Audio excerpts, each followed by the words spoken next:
Hi, everyone. Thanks for joining. We are waiting for a couple of minutes and it started around 10:30.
Okay, I guess we can get started. It's 10:30. Hi, everyone. Thanks for joining our symposium on capturing social behavioral data in the EHR. I'm Elham Hatef. I'm a preventive medicine physician and clinical informatician at the Center for Population Health IT. In the last few years at our center, it's called CPHIT. We are based in Bloomberg. We've been working closely with Institute for Clinical and Translational Research, mining the EHR data to identify information on social behavioral determinants. We have done some studies looking at this data and how the patterns of social behavioral needs have impacted healthcare utilization and health outcomes. We have also put together a pretty extensive population level database on social behavioral needs. We are going to present the work in the second half of the symposium. Before getting started, I wanted to just go quickly through the agenda to give everybody a taste of what we are going to do in the next few hours. We have a very packed half a day. We are very grateful to ICTR to provide the support to our center to design and execute in this symposium. I specifically want to thank Lauren Tansky, our Senior Administrative Coordinator, who's done a ton of work to make sure that this online event goes smoothly, and also Crystal Williams, Communication Specialist at ICTR, who helped us to spread the word on the event. We will start the official event with the opening remarks from Dr. Shrita Golden. Dr. Golden is a professor of endocrinology and metabolism at Johns Hopkins. She's also Vice President and Chief Diversity Officer in the Office of Diversity, Inclusion, and Health Equity at Johns Hopkins Medicine. We are grateful that she accepted our invitation to provide the opening remarks. After that, we are going to have a pretty exciting keynote debate. We have invited three of the leading figures in the field of social behavioral data. Dr. Jill Marsteller, a professor of health policy and management at our school, is going to moderate the event. And actually, it was her idea to have a keynote debate that I think is pretty cool. And it kind of is a very good fit for a kind of a year of a lot of political debates. At the end of the debate, there is going to be about 15-20 minutes time left to do the quick Q&A with the audience. So during the debate, if you have any question, just post them in the chat box. I will collect all of them and hand them over to Jill. We then break for lunch, and after lunch, we have a session of an hour. We present on the work that we have done at CPHIT and also at ICTR, mining the data and also using it for research and population health purposes. After that, we break into small groups. We wanted to give an opportunity to you as well, based on your area of interest, to join one of these small groups that are listed here and talk about the challenges that you have experienced and also the expectations that you have using the EHR data on social behavioral determinants in patient care, population health management, and also for research. We then go back to the main group, and the facilitators of these small groups report on what we have discussed in the small groups. And then we wrap up the session at 2:30. So I hope you stay with us till the end of the symposium, and I hope you enjoy the event. With that, I would like to invite Dr. Golden to share her slides and start with the opening remarks. Thanks, everyone.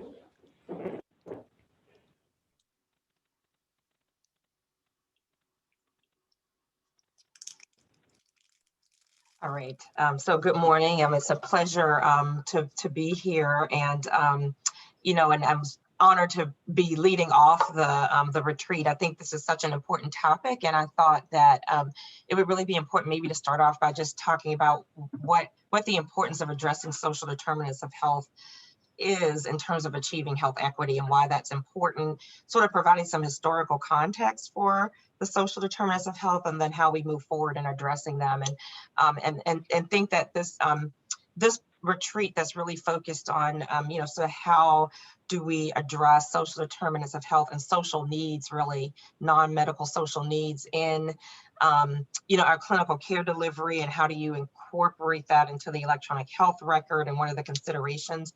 That's going to be an important aspect as we think as a health system about how we begin to incorporate that into our workflows, which really supports National Academy of Medicine recommendations. So I thought it would actually be important to give a little background on sort of the history of health disparities as we know it, and then how that informs our work moving forward. So, there was the establishment of a task force on Black and minority health back in 1983 to 1984, and this was before the Heckler report, which sort of is often thought of as like the landmark document that summarized the disparities. But those disparities were very evident, particularly to physicians who were caring for underserved and marginalized communities. And so there was the Association of Minority Health Professions Medical Schools published a study called Blackson and the Health Professions in the 1980s, a National Crisis and a Time for Action. And the co-authors of that report were, some luminaries. So Dr. Lewis Sullivan, who at the time was Dean and President of Morehouse School of Medicine and went on to become a Surgeon General of the U.S. Dr. David Thatcher, who was President of Meharry Medical College, also went on to become a Surgeon General. Dr. Walter Bowie, who was the Dean of Tuskegee University, and Dr. N. Alfred Haynes, who was Dean of the Charles Drew University School of Medicine.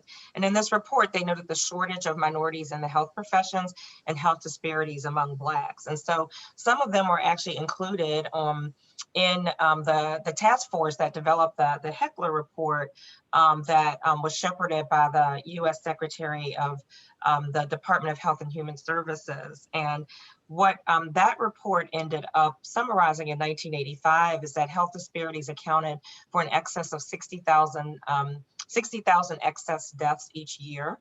And that there were 6 causes of death that accounted for more than 80% of the mortality among Blacks and other minority populations. And it's kind of interesting to sort of reflect on this.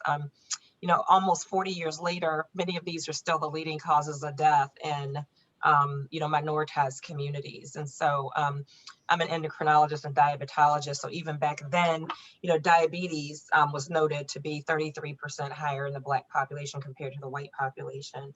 But then also in the report, it outlined recommendations to reduce health disparities and the need to improve data collection, not only among Black Americans, but among Hispanic, Asian American, and American Indian and Alaska Natives as well. So really to expand that. And so what ended up coming out of the Heckler report is in 1986 was the establishment of the Health and Human Services Office of Minority Health that was first led by Herbert Nickens. And there were several other outcomes, including pivotal legislation, funding, policies, research, and initiatives that focused on minority health and health equity. There was the establishment of the NIH Office of Minority Health, as well as the Centers for Disease Control and Prevention and the Health Resources and Services Administration, known as HRSA.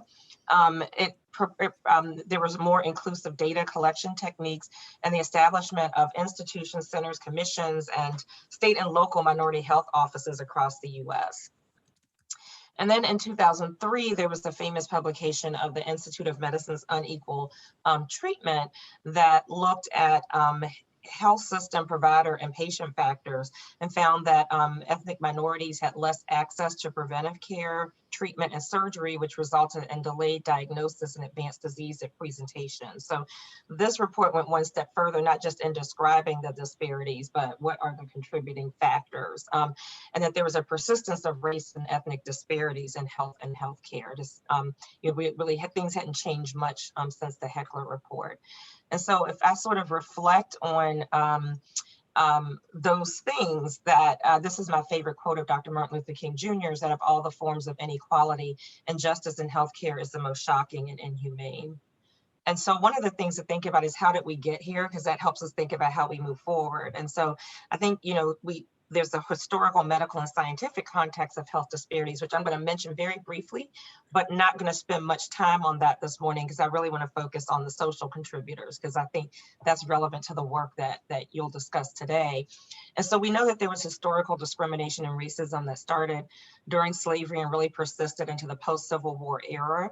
And so the experimentation on slaves started, during slavery times. And Dr. J. Marion Sims, who's considered the father of modern day gynecology and gynecologic surgery, experimented and repeatedly performed gynecologic procedures on slave women without anesthesia and without their consent.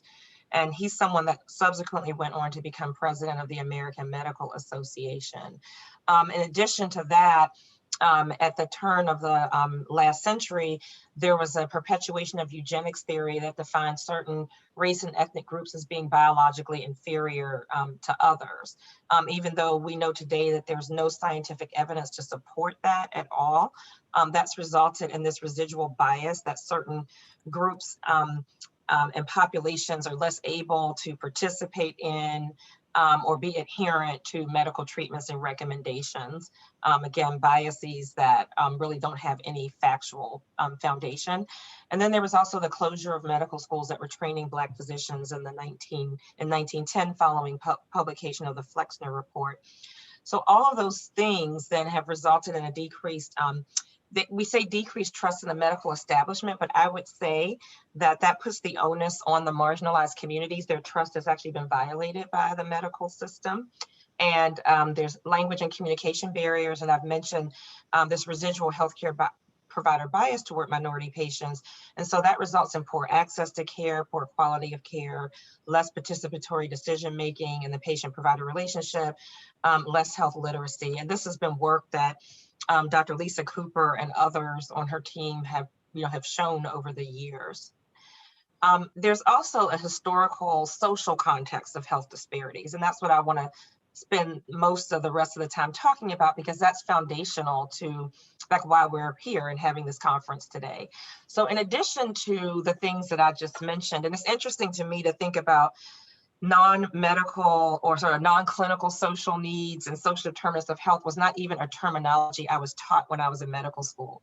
But yet I knew that where my patients lived was influencing what happened to them, but it just didn't have a name or a discipline back then. So there were a lot of things that contributed, social conditions and policies that contribute to poor health.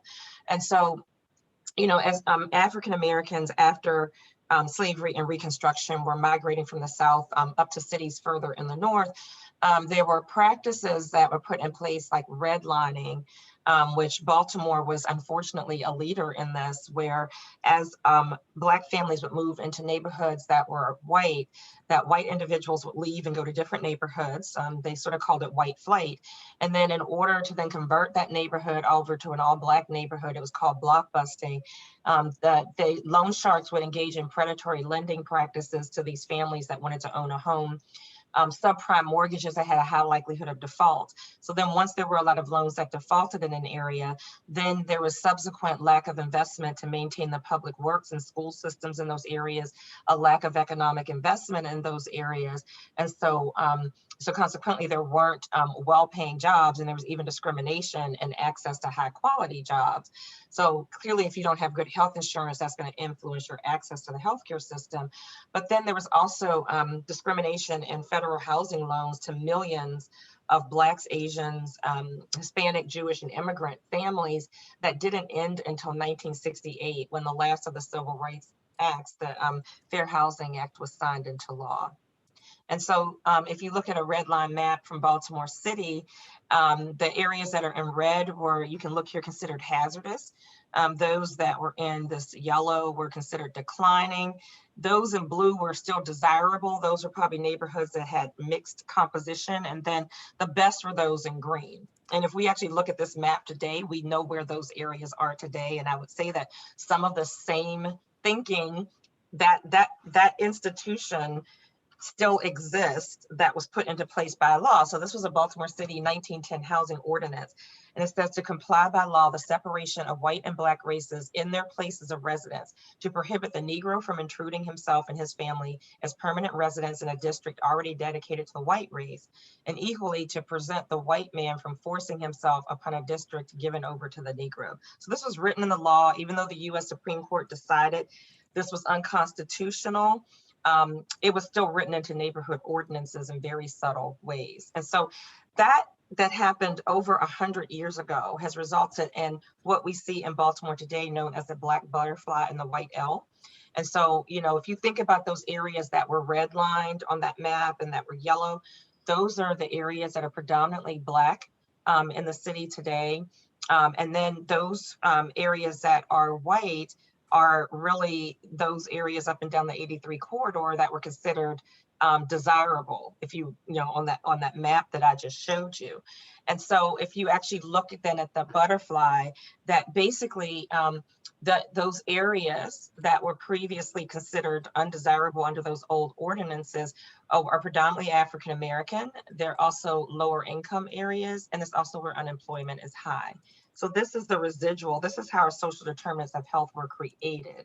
And so that structural and institutional racism then has resulted in neighborhoods with a poor physical context and environment to support good health. So decreased neighborhood stability and cleanliness, lack of sidewalks, open spaces and parks, a lack of access to healthy food and affordable housing. And then specifically around COVID, this environmental context was expanded not only to include poverty, but crowded multi-generational living conditions, because people can't afford their own housing, making it very hard to socially distance if they were infected. Mass incarceration of Black males in particular, again, a condition where there was crowding because of institutional racism and how we address policing and criminal justice. There's also increased employment of marginalized and minoritized communities and the service sector employment. They were all considered essential during the pandemic. So housekeeping, transportation, security, food services, all of those required them to be exposed. And many were relying on public transportation at times when there was inadequate PPE. So that resulted in increased COVID-19 exposure.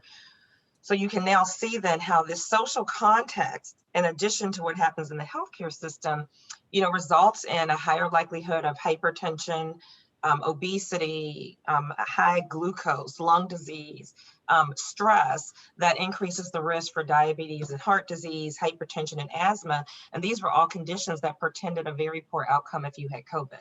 So you can understand that if you can't exercise and it's very difficult to access healthy food, that you're going to be more at risk of developing obesity, for example.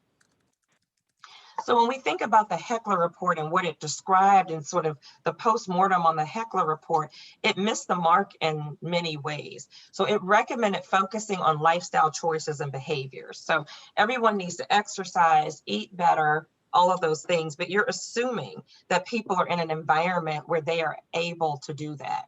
So basically, it sort of said we should further desegregate medical institutions, we should improve access to quality care, and we should increase investments in preventive medicine. So again, this is very focused on the medical side and health behaviors. But there was a focus on interventions to change behavior, but not to change conditions.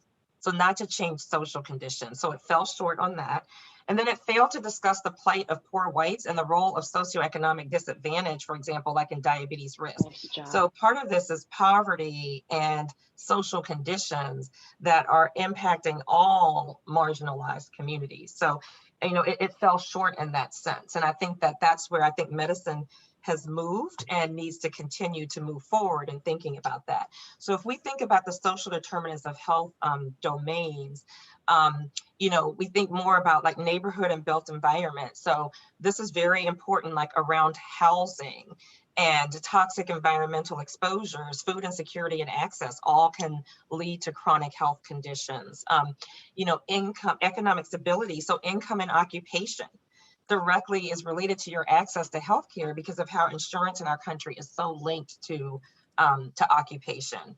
And then there's education, of course. Again, that's going to influence your economic stability. It's going to influence where you have the options to live. That influences your healthcare access. And then there's also the social context and as well. So social cohesion, social capital, and social support. So these things are all critically important. And so I'm going to just give some examples, and I'm going to use like diabetes as sort of the exemplar condition here, but just to show how interventions that address social determinants of health actually can improve clinical outcomes. Because this is sort of what is the impact of addressing social needs in healthcare. And there are emerging data to support this. So starting with, sort of access, affordability, and quality of health and healthcare. So in this study, and so Dr. Felicia Hill-Briggs, who's a professor in the Department of Medicine here and also past president of healthcare and education for the American Diabetes Association, led a team that wrote a comprehensive review on social determinants of health and diabetes that was published in Diabetes Care in November. And in that, they not only described the associations of those 5 domains, with diabetes and diabetes risk, but interventions on those domains that have been shown to improve outcomes. So in terms of healthcare access, the Affordable Care Act increased insurance coverage for, for adults with diabetes, particularly those who were white, Black, Hispanic, and in low income situations with low educational attainment. So that was in 2016. So there was increased coverage for those individuals with Medicaid expansion and other parameters. So there ended up being an increase not only in access to healthcare, but an increase in diabetes detection as a result, and then a decrease in costs related to non-adherence in states that underwent Medicaid expansion. Another healthcare intervention is the use of community health workers, which have been shown to result in better diabetes knowledge and self-care behavior and improved glycemic control in underserved African American and Hispanic communities. In terms of interventions to address affordability, so this is using self-management interventions that are delivered directly to the underserved in a way that is perhaps like less expensive and coming directly to, a hospital, resulted in decreased hemoglobin A1C and improvement in blood pressure. And then in terms of quality, which is what you all are thinking about, sort of using health IT interventions to sort of, help guide processes of care has resulted in improved quality of diabetes care among racial and ethnic minority populations. So what about other successful interventions sort of in reducing diabetes health disparities are at multiple levels? So there's at the level of the patient. So we know interpersonal connections rather than computer-based are much more effective. And a lot of these use, population health strategies. They've improved glycemic control and diabetes knowledge. Provider level interventions have, particularly using in-person feedback rather than computerized decision support, has resulted in change in provider behavior and improved diabetes outcomes. And then as we think about the micro system in the healthcare organization, disease management, where you identify patients through registries, you practice guidelines are included, you use health IT to track and monitor patients and incorporate that with care management, that's improved diabetes outcomes. And then interventions that are targeting the community and the health system collectively, where you're using culturally tailored patient education and empowerment, community coalition building and advocacy, supporting that with community health workers, as well as quality improvement in case management.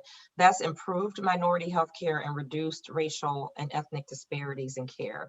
And so when we think about care management, that's like addressing the barriers like transportation, childcare, access to lab services. So, some of those direct things where depending upon a patient's like social needs and conditions can impact even their ability to access healthcare. So what about interventions on like sort of housing and sort of the neighborhood and built environment? So many of us are familiar, if we think about housing specifically, there was the Moving to Opportunity grant that there were close to 5,000 families that were randomized into 3 groups. So either they received a low poverty voucher, which required them to move from a high poverty area to a low poverty census tract. And then another group got a traditional voucher that didn't have any location restrictions. They could use it wherever they wanted. And then there was a control group that got no new assistance. So they essentially like stayed where they were. So those individuals who moved to the low poverty neighborhoods, there was an association with lower prevalence of extreme obesity and diabetes when compared to the control group. So and probably the idea of moving to a lower poverty neighborhood, it wasn't just improved housing, but probably improved job opportunities, access to food, transportation, and other things that we know are important. There's also an initiative to end chronic homelessness, which in addition to placing individuals in permanent housing also gave them access to primary and mental health care that resulted in a decreased risk of new onset diabetes. So those have been like housing focused interventions. Built environment interventions, so these are policies to improve walkability and green space infrastructure, have improved obesity outcomes. And we know obesity is not just linked to diabetes, but a whole host of other chronic diseases. So this is really important. And then finally, interventions targeting the food environment. So increasing grocery store presence in low-income neighborhoods has decreased, resulted in decreased diabetes prevalence in those areas. And then diabetes targeted food and self-management care programs at food banks and pantries have improved blood sugar control, nutritional consumption, and food insecurity. So again, you're solving 2 problems at once. You're not only teaching dietary self-management behaviors, but you're also providing the healthy food interventions that are needed. And then, so those are sort of like interventions that are directly related to intervening on social determinants of health. And then I would say finally is advocacy and policy is crucial here. And this is an area that our office has thought about. So if we think about things that we have been able to move in terms of equity, economic empowerment and socioeconomic equity is so linked to health equity. And so, not only our civil rights movement, but I feel like all of the other movements really in my lifetime have really been important in advocating for healthcare for all marginalized populations. And so we know that because of advocacy, we ultimately ended up with the Affordable Care Act that, increased insurance coverage, as we mentioned earlier, expanding access to primary care, but it also prohibits discrimination in healthcare. Fortunately, many of those have been reinforced recently, so we're grateful for that. Also addressing diversity and cultural competence of the healthcare workforce and enhancing data collection and research in this area. And also strengthening federal minority health infrastructure so that it augmented the authority of the Office of Minority Health and established offices of minority health within the 6 health and human services agencies and redesignated the National Center on Minority Health and Health Disparities as an NIH institute that now has its own funding and its own mechanisms.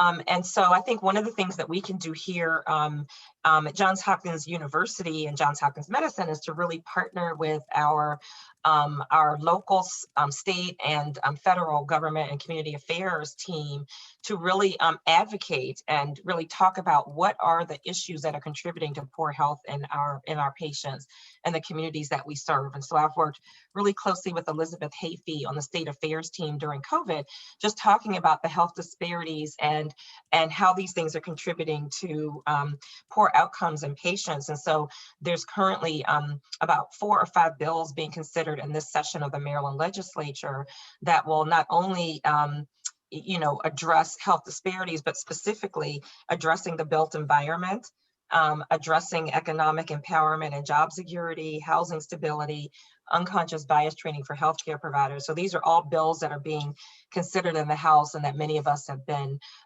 testifying in support of, because it's critical to improving the health of our community.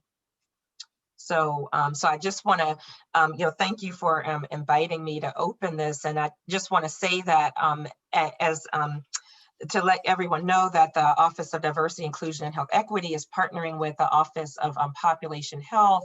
And so Dr. Scott Berkowitz and I and Dr. Rachel Johnson Thornton, who you'll hear from shortly, are really partnering so that we can develop a Johns Hopkins health system-wide strategy to figure out what is the proper tool to collect data on social determinants of health, and what our strategy should be.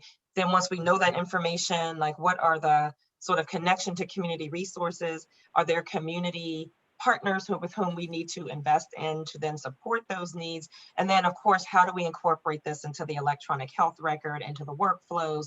And so that's why the work of what's being done in your center will be so crucial to supporting us in that work. Great, thank you very much, Dr. Cullen. It was very informative and we are right on time. So great to have you. I guess I just want to jump into the next event to make sure that we always stay on the schedule. The next event is our debate, and we have 3 great speakers. Dr. Jill Marsteller is going to moderate it, so I hand it over to her to introduce the speakers and then we get started. I just want to mention, I forgot to mention that the whole event is getting recorded.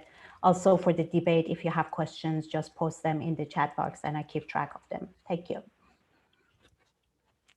Well, thank you, Elham. And I'm really excited to welcome our presenters.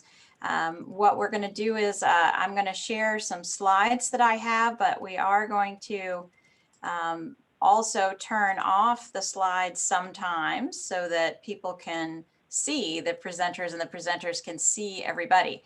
So hopefully those of you who are joining us today will consider taking yourself off of or putting yourself on camera so that they can see your faces when we're discussing the different questions. So I'm going to share my screen and I'm going to put it in slideshow. If I can figure out how to do that. Oh, it's just I see down. it. Okay, so you find it. Can everybody see that? Yes. Excellent.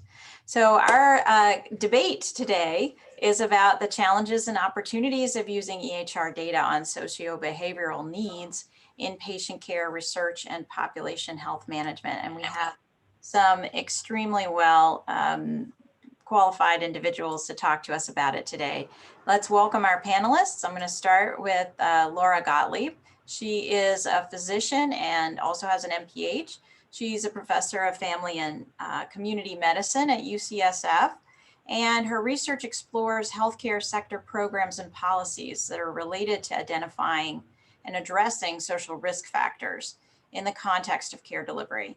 And so she's well known for SIREN, the Social Interventions Research and Evaluation Network. And this is very sorry about that, a national research network that, as you can see, advances research on healthcare strategies to improve social conditions. So we're very pleased to have Dr. Gottlieb with us. We also have Sarah DeSilvi. Thank you for joining, Sarah. And Sarah is a DNP and is a family practitioner, nurse practitioner in the rural areas. She has been an advocate for addressing social determinants of health in both clinical and community practice. And her work has evolved into the Gravity Project. So this is a national consensus initiative to develop terminology and data standards to address social needs. So one of her roles is that she's the director of clinical informatics, and she also has an appointment at University of Vermont. She is seeking to weave the practice of social care, community-based approaches, and the literature of social risk into healthcare terminology. Our last panelist for today is Rachel Lj Thornton, and she is a physician and has a PhD. She's here at the Johns Hopkins School of Medicine with a joint appointment in public health. And she's an executive director for clinical services within our Office of Population Health. So she has multiple hats and in addition to that, she's a researcher and associate director of both the Urban Health Institute and the Center for Health Equity. So welcome everybody. Thank you guys so much for coming. So just to talk a little bit about the process of what we're going to do and how we'll try to undertake it. Let me first of all say that each panelist will be asked each question, but you can say pass if you don't feel like talking about it, or if you don't have anything particularly additive to say. The second piece is that we will, after each panelist shares her or their perspective, the colleagues can offer a rejoinder if they are so moved. They may say, wait, but you forgot about this. Oh, wait, I also think this. And so whatever you'd like to do there, you're welcome to. Let me say that we'll improve upon previous debates that shall not be specifically named, in that we will refrain from interrupting each other, and we will not talk over one another, and therefore no one will need to be muted against their will. And so that's what we're looking forward to here. But we do know ahead of time that a lot of the perspectives that we're likely to hear from today are pro social determinants of health in the EMR. So there may not be as much difference of opinion, but we will see, because there's such nuance in this whole area that there may be some different thoughts from different people. So let's wait and see. So here's our first question. Is that clear to everyone? This is how my voice recognition software recorded the question, why SDoH in EMR? And so this is our big opener question. What is the imperative here? Why is it that we need to be measuring this through EMR? Are there other ways to do it? Are there better ways to do it? But if we are going to measure it in EMR, where's the beef really? What is this giving us that we absolutely must have? And so I'm just going to go left to right as far as the pictures who are appearing on my little video pics. And I'm going to start with Dr. Gottlieb. What's your thought?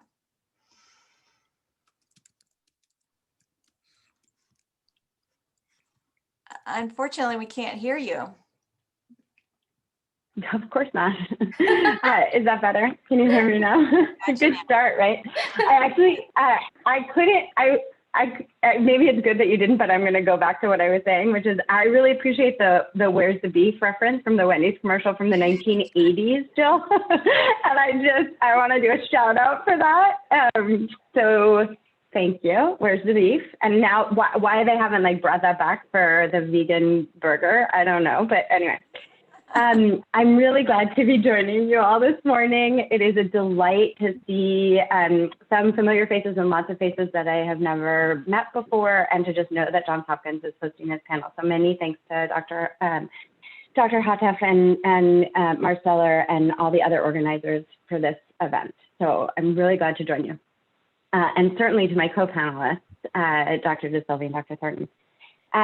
You know, I honestly think that Dr. Golden gave a fantastic and very comprehensive rationale for why we should be doing this in healthcare. And I think, you know, deepening the question around specifically social determinants in the EHR, like specifically around the EHR, it just takes it to like a little bit more nuanced. But so I'll give two answers for why the EHR, and that's, you know, different from why social determinants of health, which I just couldn't do as well as Dr. Golden did. I think the EHR, somebody once told me, if it's not documented, it didn't happen. And it's actually, that might have been Sarah Desilva, but I'm not sure. I don't think so. But Sarah, if I just stole your thunder, I apologize. So there is a lot of work. Actually, I'll go back to Dr. Golden's amazing comment where she said when she was in med school, people weren't talking about social determinants of health. And that doesn't mean that people weren't working on them and addressing them and knowing that they were strong, you know, powerful influencers on people's health, but they weren't documenting it. And as a result, I think we have been, it set us back. It set us back because we didn't have the data and the information that we knew about what was really influencing people's health. And it perpetuated the health inequities that we've seen across the globe, really, because we didn't connect the dots between what people really needed and what we could be doing. And then the other thing, the other boon, I think, of collecting it in the record is it can really elevate our standard of care. We can use our technology platforms to do more and better. And that doesn't mean that we don't have to have individual contexts and relationships that in order to really intervene or address or understand social determinants, but it just means that we ensure that they don't fall by the wayside in clinical care. And then of course there are all the research reasons we want to collect it, but I want to, you know, focus the attention on really elevating the standard of care. If it's not documented, it didn't happen, we're not doing it, we're not putting resources on it. I'm done. Sorry. Next. Okay, Dr. Thornton. I just want to echo Dr. Gottlieb's thanks and congratulations for organizing the forum and share my enthusiasm for being on the panel with my esteemed colleagues. I guess since the question is really here in code, I think the question Dr. Gottlieb answered is sort of what's the rationale for documenting in the EHR? And there's a, you know, a mission-driven rationale, which she's described, but why is it happening? Maybe is a different question with a different answer, which is potentially not necessarily for the most altruistic reasons, but because there is some financial incentive to do so. And we probably need to interrogate whether or not that is the intention.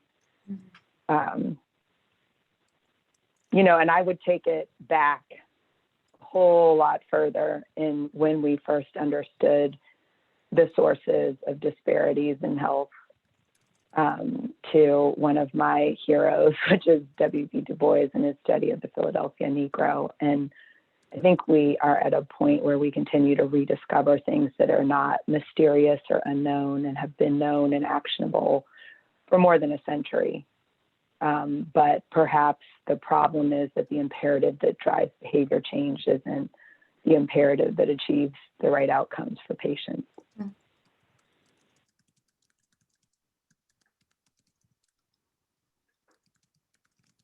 Dr. Desilva. I'm going to say thank you, of course, to everybody and the organizers and my fellow panelists. It's so my lovely colleagues have answered so many of the different statements I think are really important. I'm really grateful for what Dr. Thornton just mentioned as well. And I think so.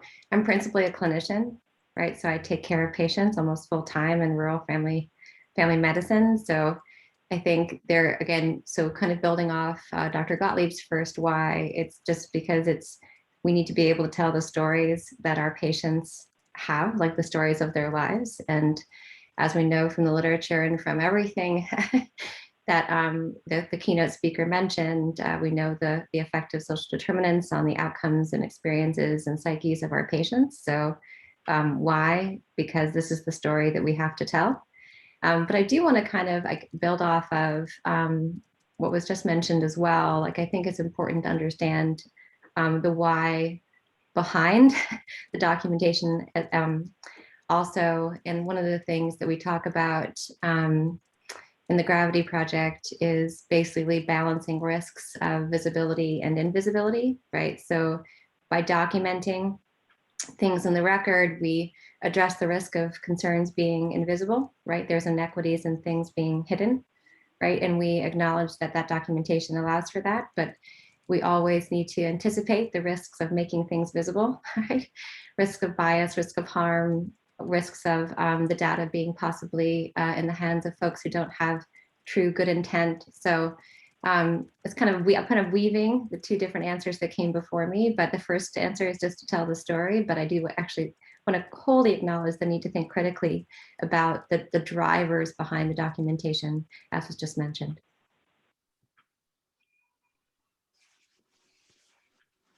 Great. So I think we've kicked this off really well, and we're ready to get into our next question. So who's ready? Describe your experience with SDoH measurement, collection, and use in EMR as a movie title or book title or TV show. And then tell me who is the actor that's going to play you in the movie. And we're going to start where we finished last time. So we'll start with Dr. Sylvia on this one. This was a really hard question for me. This is not where my brain usually goes, but it came to me, of course, in the shower, because this is where those weird thoughts come to mind. And I think I have a very— The Shining. It's The Shining. I know. So I think I have an odd role when it comes to this question, and that's why the answer came. And so again, I'm going to harken back into the 80s here. Let's build off the Wendy's reference. So the best thing that I can say is that it would be Field of Dreams, because it's like the if you build it, they will come approach, because my primary objective in the work that I do nationally is building the language to enable us to do this work, right? So personally, there's my clinical experience that I could talk to ad nauseum, I'm sure, which is my daily beat. But specifically, if I want to give a good answer to this question that even sounds remotely intelligent, it would have to be Field of Dreams, because again, the work of the Gravity Project, built off the work of UCSF Siren, is really to address gaps in language so that we can actually say the things that we describe, the things that we see in clinical practice. Okay. And any comments about an actor? Oh, I'm Kevin Costner all the way. Okay. I'm building, I am carving, I am like mowing the cornfield, I am laying the clay, I am the laborer making it. Oh, good job. Okay. So let's go with Dr. Thornton. The movie title would be Hidden Figures.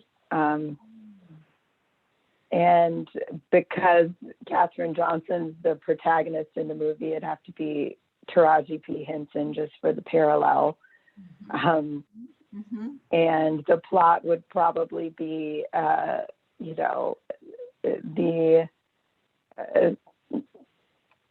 some articulation of the fact that we already have, however inadequate it is, a social infrastructure and a service infrastructure for addressing social needs that is not healthcare. And yet somehow healthcare sucks up such a preponderance of the oxygen in this space and disproportionate funding that Taraji's role in playing would be to right size the figures who should be in the foreground of addressing social needs and be invested in to address them, which is, other sectors, social services sectors, housing, and not hospitals. Yeah, I hear that one. Yes. How about you, Laura? Are you ready? Yeah, I'm ready. I thought a lot about this question last night when I was thinking about today's panel, and you know, my role often is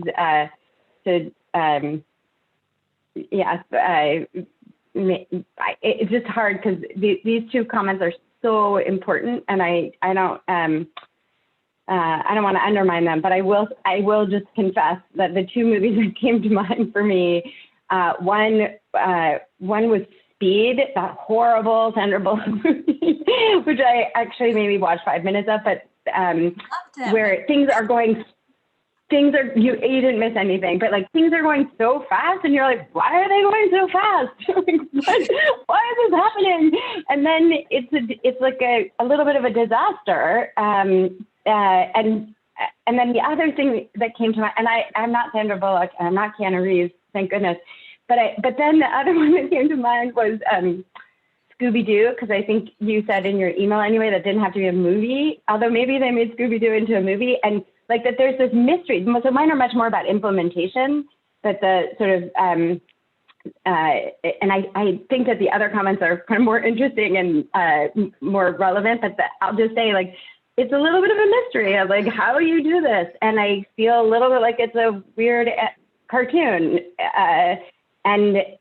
And I probably would be cast as Thelma, which is the like nerdy whatever, and I maybe would want to be Daphne, or maybe I just want to be Scooby because he's so cute, or Scrappy. But Scrappy, maybe Scrappy. My sister used to call me Scrappy, so maybe that's the right. Anyway, I could go on, but I think that the implementation question, the questions abound here, and we're not doing this right yet. In part, because of Dr. Thornton's point, which is like, why is healthcare so late to this party, and why are we like detracting from the people who really know how to do this best? And how can we create an infrastructure that is supporting and channeling resources to the people who know how to do this better than we do? So I really appreciate both the Field of Dreams, which I think is awesome, and the Hidden Figures point. More than Scooby-Doo. Oh my God, you're never going to invite me back. I think that was great. That was good. I think that the fact that it hasn't turned out perfect and that it is a mystery, I think are great points. So let's go to, we're going to mix it up this time, and we're going to go to the middle. So we're going to start with Rachel on this question. What should be the social marketing plan for the word of mouth at the front line? And the reason I raised this question is because my colleague, Christina Yuan, who I think is with us today, wrote a really interesting paper where she found essentially that there was a lot of impact on the way people looked at EMR in general, based on what their peers said about it and how their peers felt about it. And by peers, I'm being pretty open, everybody in the workplace. So if there ends up being kind of some bad word of mouth in the workplace, then that affected the way others looked at the specific instance of the EMR or the new form in the EMR and so on. And so based on that finding, we really have to worry about the way that it's being communicated, new items as we add them, things that will be perceived as taking a long time potentially to collect, or it might put patients off in some situations, or maybe some people will argue, well, we're not really, how are we going to really use this? And why should I be collecting all of these data? So what do we say when someone raises these kinds of concerns? What should be the plan for word of mouth for measuring these things through EMR? Or should there be a plan to do something different? Well, I would start by legitimizing the validity of those questions. And then I would question the presumption that the clinical provider is the person who would do the screening. So maybe I'm not entirely in agreement with the premise that that's the appropriate workflow. And then I think the social marketing, well, there was a comment made, I think, by Dr. DeSilvi earlier that, you know, when we ask, it makes things visible. It may make things visible, but it may only make them visible when we ask. And so we also have to be thoughtful about how we treat this and what presumptions we're making when we construct our ideas around what constitutes social health-related social needs that merit screening. My read on the situation is there's an implicit assumption that the only people we need to ask are poor people and urban populations, or the other synonyms that are often used to describe people who are from historically marginalized groups in the United States, namely Black and Brown communities. I would offer that everyone's health trajectory is affected by their social context in positive and negative ways.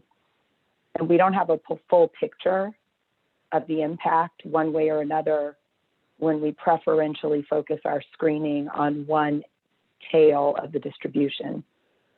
If this becomes a routinized part of what patients have the option to complete in advance of visits, the same way we ask them to tell us about their smoking history or whether breast cancer runs in their family or not, or potentially whether they're depressed or whether they think their child's development is normal or abnormal for their age and stage, then we might preclude ourselves from some targeted social marketing campaign that runs the risk of producing a workflow that reproduces the same kinds of disparate patterns of treatment that we're trying to upend by identifying and responding to those needs. And I think it is totally legitimate to ask, if I don't have an intervention to offer, should I be asking about a problem that I am not prepared to respond to? I'm just legitimating the value in critically asking ourselves that question and scratching below the surface of, you know, the traditionally superficial treatment that I believe social determinants of health receive in common parlance and common conversation, particularly on the healthcare delivery and sort of more industry side of population health. Does that answer your question at all? Like, I don't know if it's a word of mouth campaign or it's just you normalize it by having everyone do it with some disclaimer at the beginning that says, you know, we need this information to better characterize your health risks and embed it with other information that we ask. I mean, the frequency of that, there's a lot of layers to this in terms of when we ask, why we ask. You know, certainly we shouldn't be asking from a voyeuristic perspective just to further chronicle people's misfortune. But I would just push the field to recognize that this is a bivalent process. There's two tails to this distribution, and some people's social environment and social circumstances potentiate good health in the face of disease burden, and other people's potentiates poor health in the face of a predisposition to be healthy. And if we don't understand and characterize that full spectrum, then we don't fully understand what the exposure does for health trajectories. Mm-hmm. Okay, great. So who wants to go next? Raise your hand. Okay. I'll go. Okay, go ahead. Sarah, don't say I never did anything for you. So can I just point to Dr. Thornton and say what she said? Or do I actually probably have to say something? So I agree. I will add a few things from our own research to contribute. So we did a 1,000-person study across 10 different sites in the United States, both peds and adults and emergency room and primary care settings, where we just asked patients about the acceptability of social risk and protective factor screening in healthcare settings. We followed up with about 50 interviews with people randomly selected who were not based on any way that they answered the survey, but then just sort of talked with them about their experience of the survey. And I will just say that the majority of patients in that study felt like social risk screening in a healthcare setting was acceptable, and moreover that they were willing to have those data incorporated into their electronic records. But I don't want to underemphasize the fact that there was a group of people who were uncomfortable with it, and it was there was an association with discomfort with, not surprisingly, people who have had experience of healthcare-based discrimination, and I think we can't ignore that group. And so I think it's like this question of framing and trust, and how do you do this in a healthcare setting that has the capacity to do this well and equitably and in a way that brings people into the healthcare system instead of alienates them, is really important. So to that clinician, I would say we have a lot. We have to know that our system can do this well, and we have to make sure that we have training, and we have to all of the pieces of the puzzle have to be in place before you just are like, yes, I am going to do this. So I would validate the clinician and say there are a lot of things that are important about your question. Patients really see value. Many patients really see value in this. And then I would also point out to them that we've done this big review of providers' reactions to social risk screening initiatives and navigation services and other activities around social care. And clinicians are actually always the most reluctant. And that's because change is hard, and they don't want to be told that they're not doing well. So this is the same as a reaction to like, oh, we're going to introduce quality measures. And they're like, no quality measures.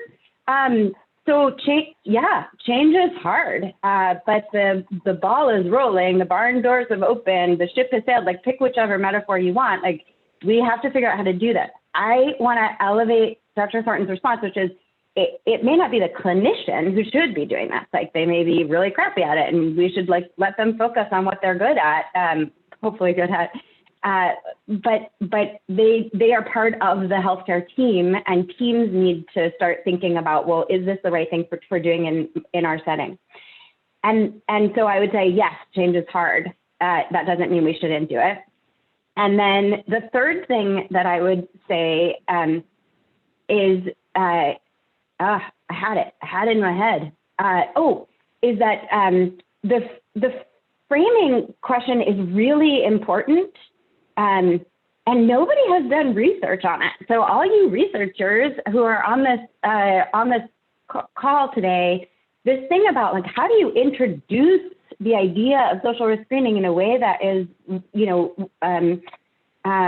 welcoming, especially universal social risk screening, which especially to like, if you're doing it with all your diabetes, it doesn't matter, whichever group of patients. Or if you're doing universal screening, we have to figure out a way to make it non-stigmatizing. And that may be impossible, but there may be some good research that could shed light on how to do that in different ways. I had about 100 other things I wanted to say, but I'll leave it at that, and maybe Sarah will spur me to have more comments. So go ahead. So I'm going to say a little bit of ditto. So from what Dr. Thornton and Dr. Gottlieb have said so far, I'm going to try to fill in a little bit of a different standpoint that I'm able to speak to from the work we're doing right now, though. So first of all, I just want to echo what Dr. Thornton was saying. So I am principally a rural clinician, right? So, and specifically over the last year, the accelerating rates of, food insecurity, housing instability, homelessness, financial insecurity, as we've are present of mind, right? So I agree that universal screening is is the path forward just from an equity perspective, and I want to support that that statement. I want to also kind of echo that the case I think can be made that not only are clinicians not the right person to do it, but we're just not the best ones, right? So again, healthcare is kind of late to the game. So we think about the work of our DA, our designated agency partners, and our early intervention partners, and all the partners we have in departments of health and WIC offices all over the ecosystem, right? These questions are being asked, these things are being assessed. And so part of what I want to speak to for the case that I'm able to speak to specifically is what's coming, right? So I think one of the problems with this, with where we are right now, is the eagerness to do this well is in advance of the science of doing it well, right? So, you know, we all want to do a good job at this, or at least many of us do. We're really, really eager to integrate this into our health record. We're still making like consensus about like, what do we mean when we say food insecurity in a clinical setting? What are the best tools to use when we're assessing housing instability, right? This is all very novel and emerging. And so it's understandable to feel the press being caught between the urgency and the ethical argument to do this, and for what feels appropriately like a very youthful science. So I just want to acknowledge that complexity, which is kind of unique, and say that we are trying to solve for this by creating consensus across the national ecosystem that might help. And we also are trying to solve for the idea that from a patient burden and a provider burden, right, there can be consensus about how often we screen and how we can share that information across different settings.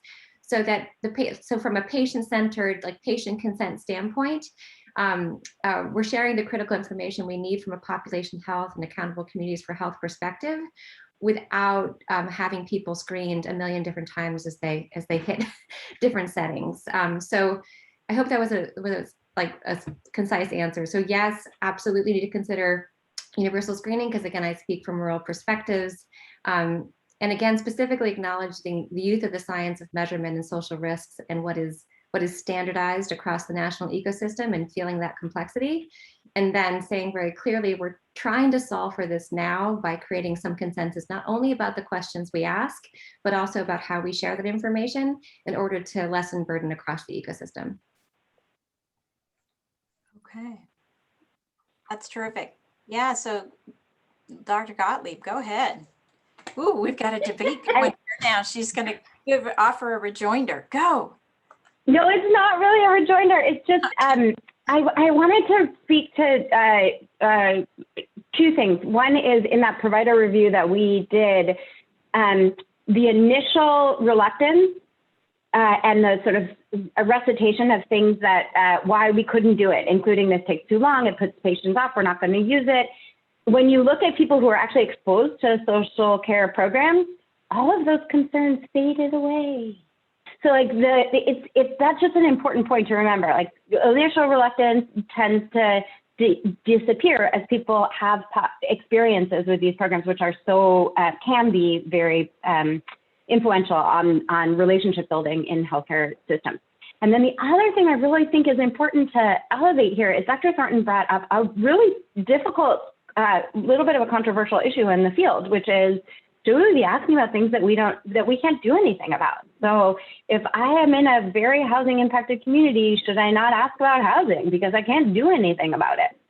And, you know, I have a couple of thoughts about this. Maybe I've spent like a decade also worried about this. And I want to put a little bit of framing. I actually really, in large part, agree with that point, which is it's important to be able to, for patients to feel like what they're saying actually matters to what is happening to them, for them. Like what, you know, just asking for asking, it doesn't feel good. It doesn't help relationship building. It doesn't help, you know, with health outcomes. Okay, so then and this is just a but that you can take or leave. I think we should expand the way we define doing something. And this is based on studies and maybe potential opportunity. So we've been very fixated on, we have to fix the housing problem if we ask about housing, or we have to fix the food problem and directly address the social barrier to health. But we haven't done as good of a job of, one, recognizing that sometimes just asking and building that relationship, asking in a trusting environment and validating for patients, maybe doing something. And in one of our randomized trials, our first randomized trial where we were doing kind of a screening and navigation program, we actually found that resolving the social need was actually not the mediator of improvements in health outcomes. It probably was feeling heard, feeling connected. And so there may be a value just in having that conversation in a safe place with somebody in the healthcare system who is actually listening to all of your needs.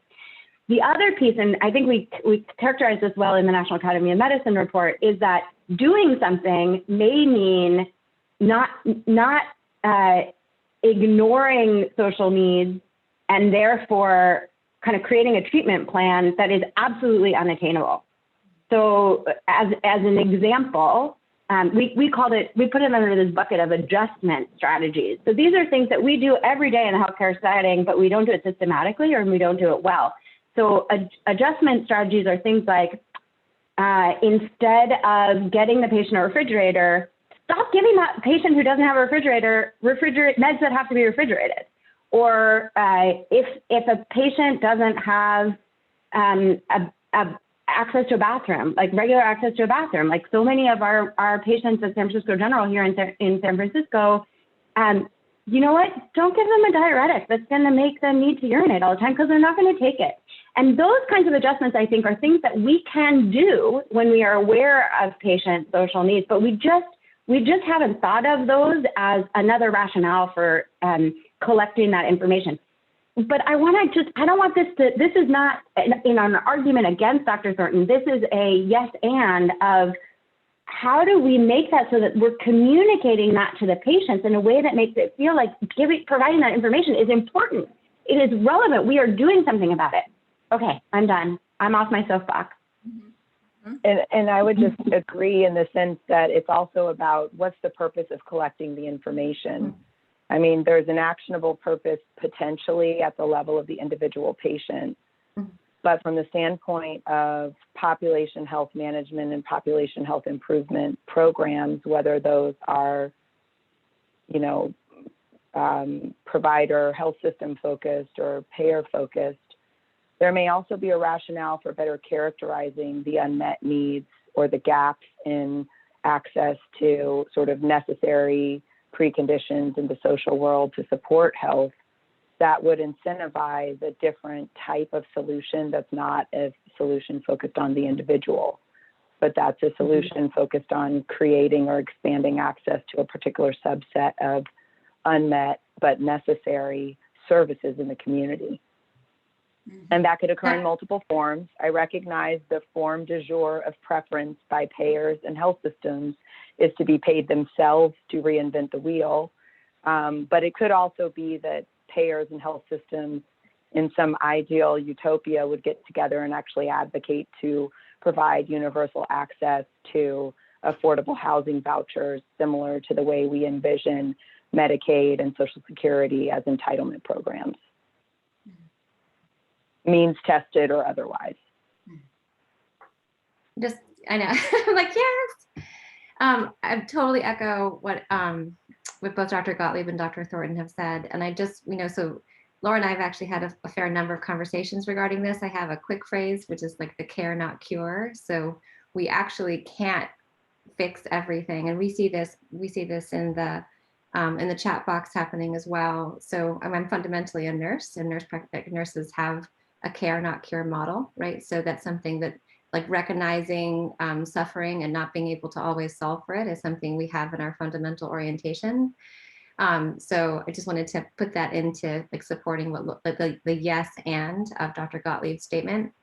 And I also wanted to say, like, I know this is like a qualitative study that I want to do. I think like part of what we face in that complexity of asking and not being able to fix is like our own shame about facing structural inequities that we see driving the things that are coming down the pike.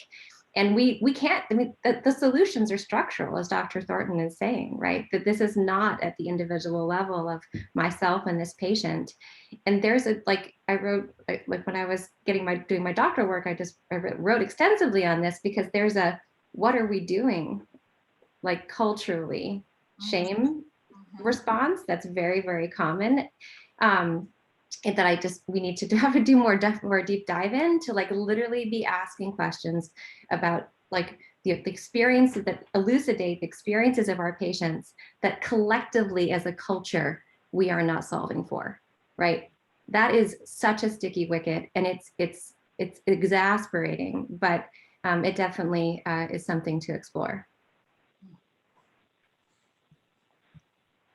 Okay, are you guys seeing anything in the chat that you want to call out or respond to?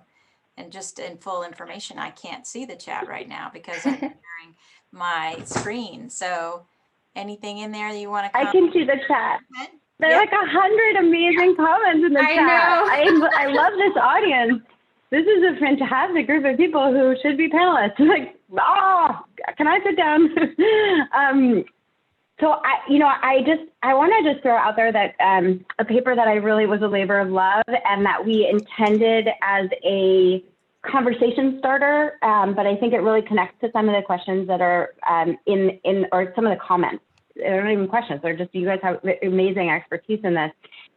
Some of the comments in the chat. So we wrote a paper called Meanings and Misunderstandings. One of my favorite people, a guy named Hugh Alderwick, who was a fellow, Commonwealth International Health Policy Fellowship fellow, who came and worked with us a few years ago, and he just had some terrific insights into this topic. And one of the things that we just kind of keep encountering is that the definitions here are hard, and somebody said that, like, we need definitions in the chat today.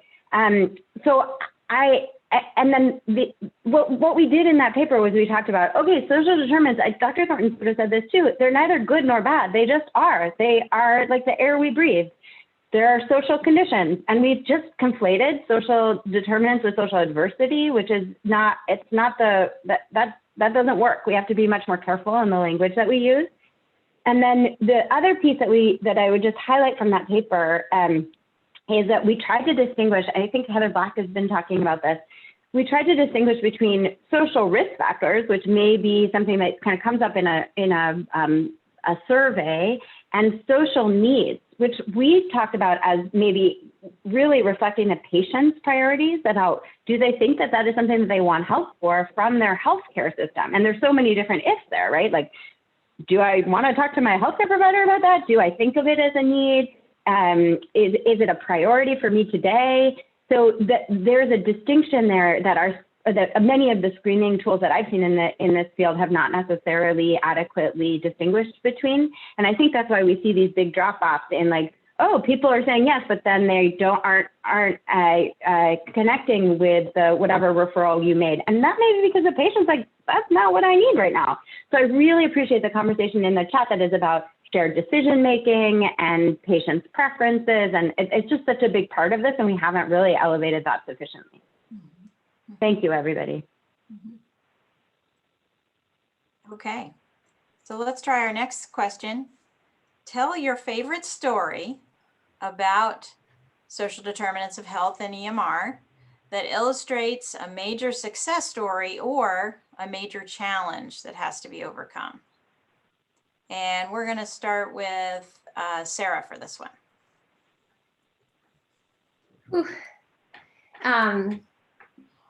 I had a different story when you gave this to us ahead of time. I think I actually just kind of want to tell a story that builds off of what I was saying before right now, right? So there is an ability right now to document some of this information in problem lists. Forgive me while I go informatics. The SNOMED system is a little bit more robust in social risk language than ICD-10 is at this time, but hopefully that will soon change. One of the things that's happened a lot this year in working specifically in a very rural, working class and low income county in like northern Vermont is just abiding by the complexity of sitting with people and their problems, right? So many of my patients behind on rent, so many of my patients facing food insecurity. It's just astronomical, the heft of the complexities that they're experiencing, you know, having their childcare center shut down and trying to figure out how to juke and jive to get their needs met as they work at the local convenience store. This is like my daily beat, right? So my story right now is I can't fix almost any of that.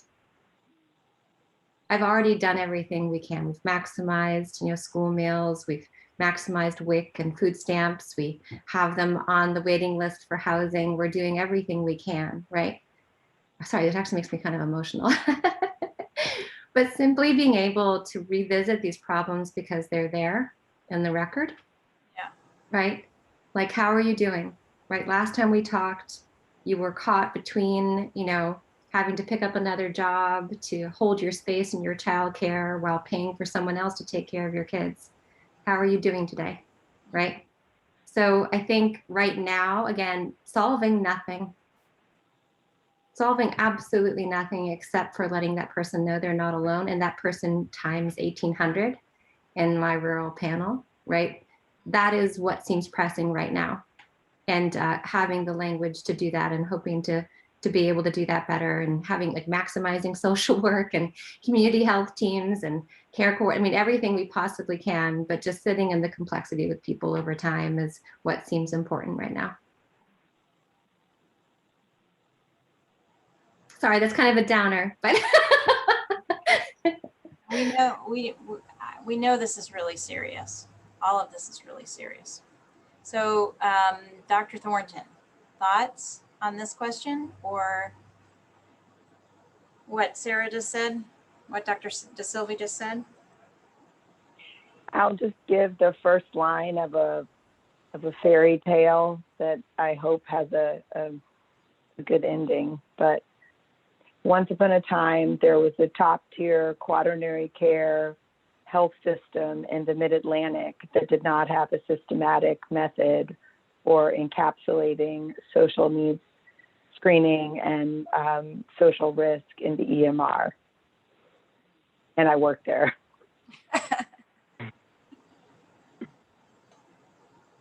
So we're at the beginning, at the end, right? Go ahead, Dr. Right, I want to be able to give the happily ever after once we've at least established a systematic set of tools and achieved agreement on a way forward for encapsulating critical information, recognizing it's not going to be perfect and it may not be entirely reliable in every way as the field is evolving, but it won't be uninformative, I hope. And it won't be unactionable. I'll pass because I think that those two answers were so good that there's no point in my weighing it. Okay, all right. Okay, so here's one that digs in a little bit. Should we? Can we?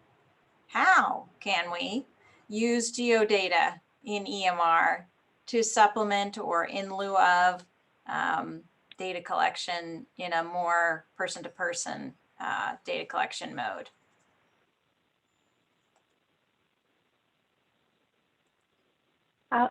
I'll jump in on it just to get the party started. Yeah. So, this party already started. So we actually delved into this a tiny bit. We have two papers that I like to talk about, and then a couple of papers that should not be mentioned on this. But one is from work that I did with Erica Cottrell and the team at Ocean, which if you don't know about, hopefully you will go and look them up. They're super cool. It's a large integrated EHR. It's actually an Epic platform that is used across over 600 community health centers or other healthcare sites across the United States. And they have an amazing data set, and they were some of the first, it's one of the first large systems to incorporate a social determinants module in the EHR platform. And they're just doing really creative work. And so we worked with them to ask, well, if you have both individual level and community level data, how much do those agree with one another? Like how, could you just substitute out the patient level data and just use the community level data based on like geocoding patients' addresses and know who is likely, or pull out patients who are most likely to be experiencing social risks? And I love that paper because it was kind of plaguing. It was really frustrating to me for a long time that people are trying to just use community level data. And I think we've talked about this in other questions today, but like that's not necessarily the relationship building storytelling part of this. And what we found in the data was also that there's a lot of the data are also not correlated at the level that you would expect them to be correlated. If you wanted to do this, if you really wanted to sub out patient level data for community level data. So what we found was that a lot of patients, just to sort of hit this point home, I think it was 40% of patients who are living, I may have this backwards. They're patients who their patient level data says they have a social risk and their community level data suggests that they would have a social risk. And then there are patients who don't have a social risk and their community level data says they don't have a social risk. But it's the other two categories where there's disconnect that are kind of the ones you want to flag or circle. And so there were about 40% of patients who indicated that they themselves were saying, I have this social need or risk, and yet the community level data wouldn't have indicated that, and vice versa. And I just can't remember exactly the percentages, but I think it is an important point to elevate that, like, they're not as correlated as we anticipated they would be. So that would be my first comment. And then I think they drive the neighborhood level data really should drive a different set of interventions. So if you're going to do patient level interventions, you need to have patient level data. You need to know what the patients are prioritizing. If you're going to do community level interventions, geographic data may be really powerful. And so I don't think it's we should only use this or we should only use this. I think you need to use the data that best fits the sort of activity that you're trying to drive. I agree. And I think the thing I always think of is the example from my early research on with Lisa Cooper on the nature and the quality and content of exchanges between patients and physicians in medical visits, and which was informed by work of people like Michelle Van Ryn, who've done a really good job of articulating this idea of epidemiologic fallacy as it plays out in the way that physicians view patients.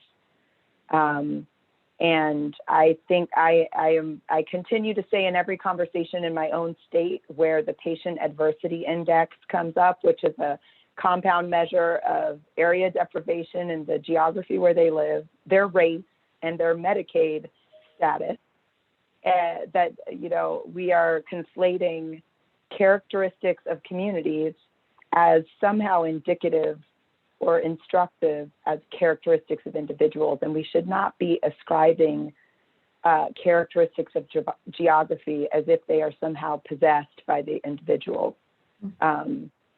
And, again, to Laura's point, what it does is it perpetuates epidemiologic fallacy in the sense that we are just assuming because they're on Medicaid or because they're Black or because they live in an area that's under-resourced, X or Y.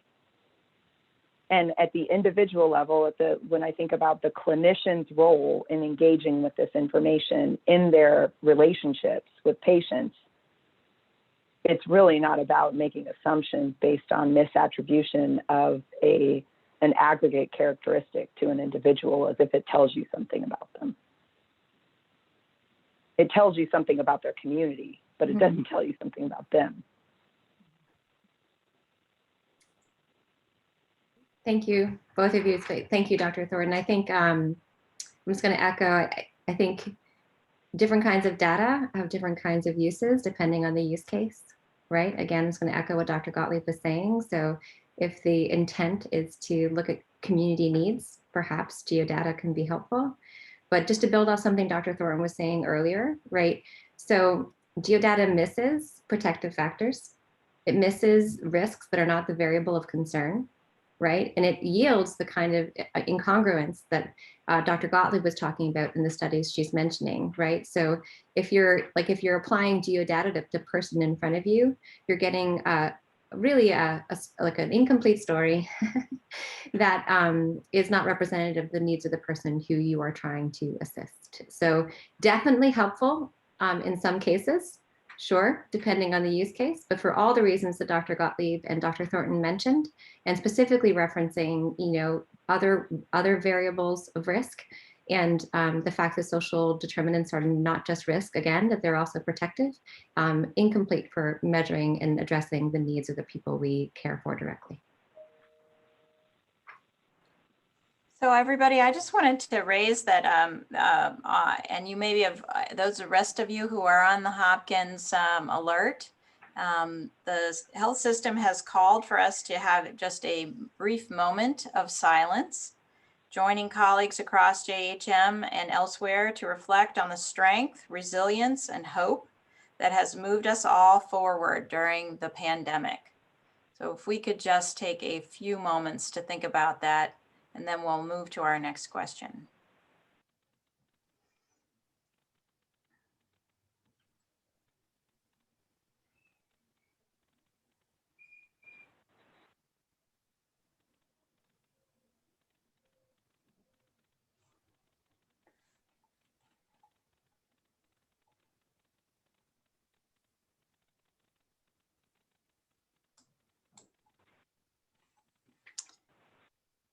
So thanks everybody for that moment together. Let's look here at our next question, which is, are you ever in conflict with yourself when wearing different hats? So for example, there, and I see Rachel's kind of laughing at this one. So you might be a system level population health manager, perhaps, and a clinician and a researcher and a patient for that matter. So think about those moments when you feel differently because of your different hats that you wear, your different identities, and how they come together to make you the person that you are. What are some of these kind of conflicts when you're thinking about our topic today? So who's ready to go first?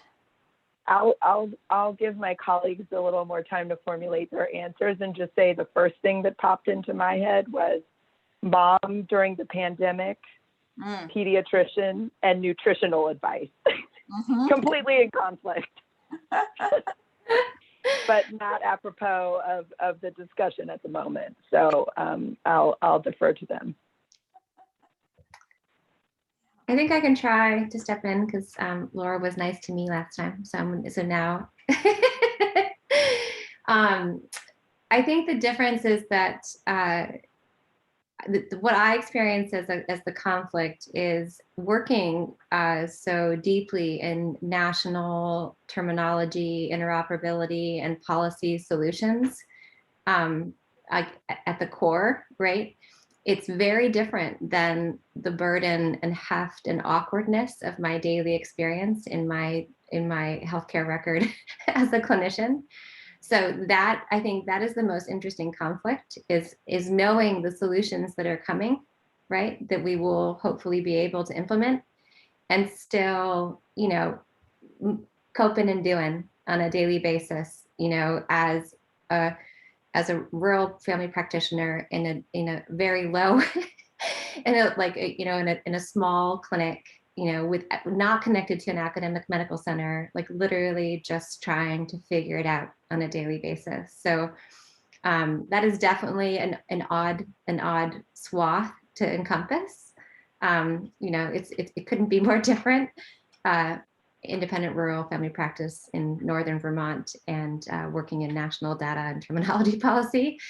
But I'm just going to say very clearly, building off of what Dr. Thornton said, I'm also a single mom with 3 jobs. So I can't tolerate too much dissonance. Otherwise I start to lose it. If it's not incongruous, like my national self is like in keeping with my local self, otherwise I would have to solve it away because I I'm a human being who has a limited capacity. So.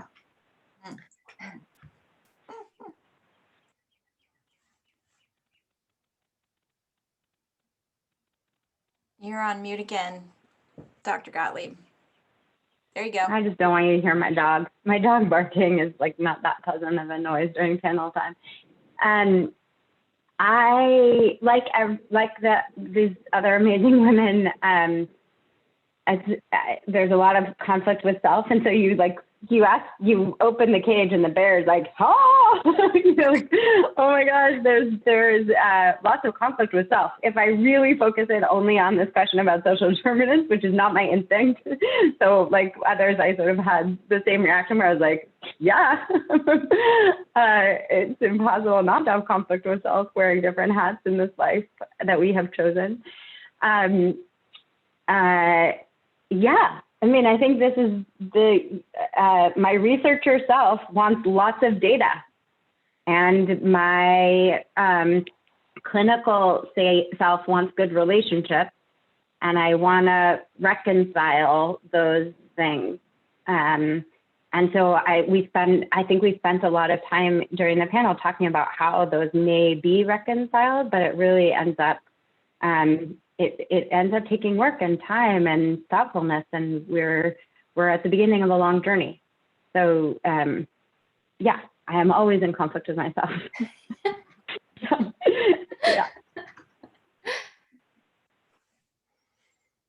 Okay, and so Rachel, did you have any second thoughts about this question after your first thoughts?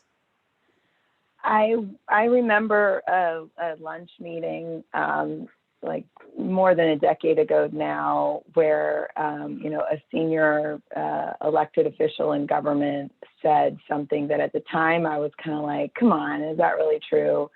And it was about knowing what your non-negotiable values are, and that list shouldn't be too long, but that you should be immovable on those. And so I think in navigating different environments, and certainly in finding myself with a sort of healthcare executive hat, which is a hat I never, ever in life would have envisioned I would ever be wearing when I thought about sort of who I wanted to be, as a trainee.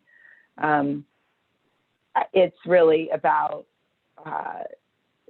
being sure that on those core principles, there is no conflict. And if there comes a time where my core principles, those non-negotiables, that set of 4 or 5 things that are just non-negotiable, or maybe 3, that I would, have the fortitude and the wherewithal and the consistency of purpose to name that and choose to side on the side of my non-negotiable principles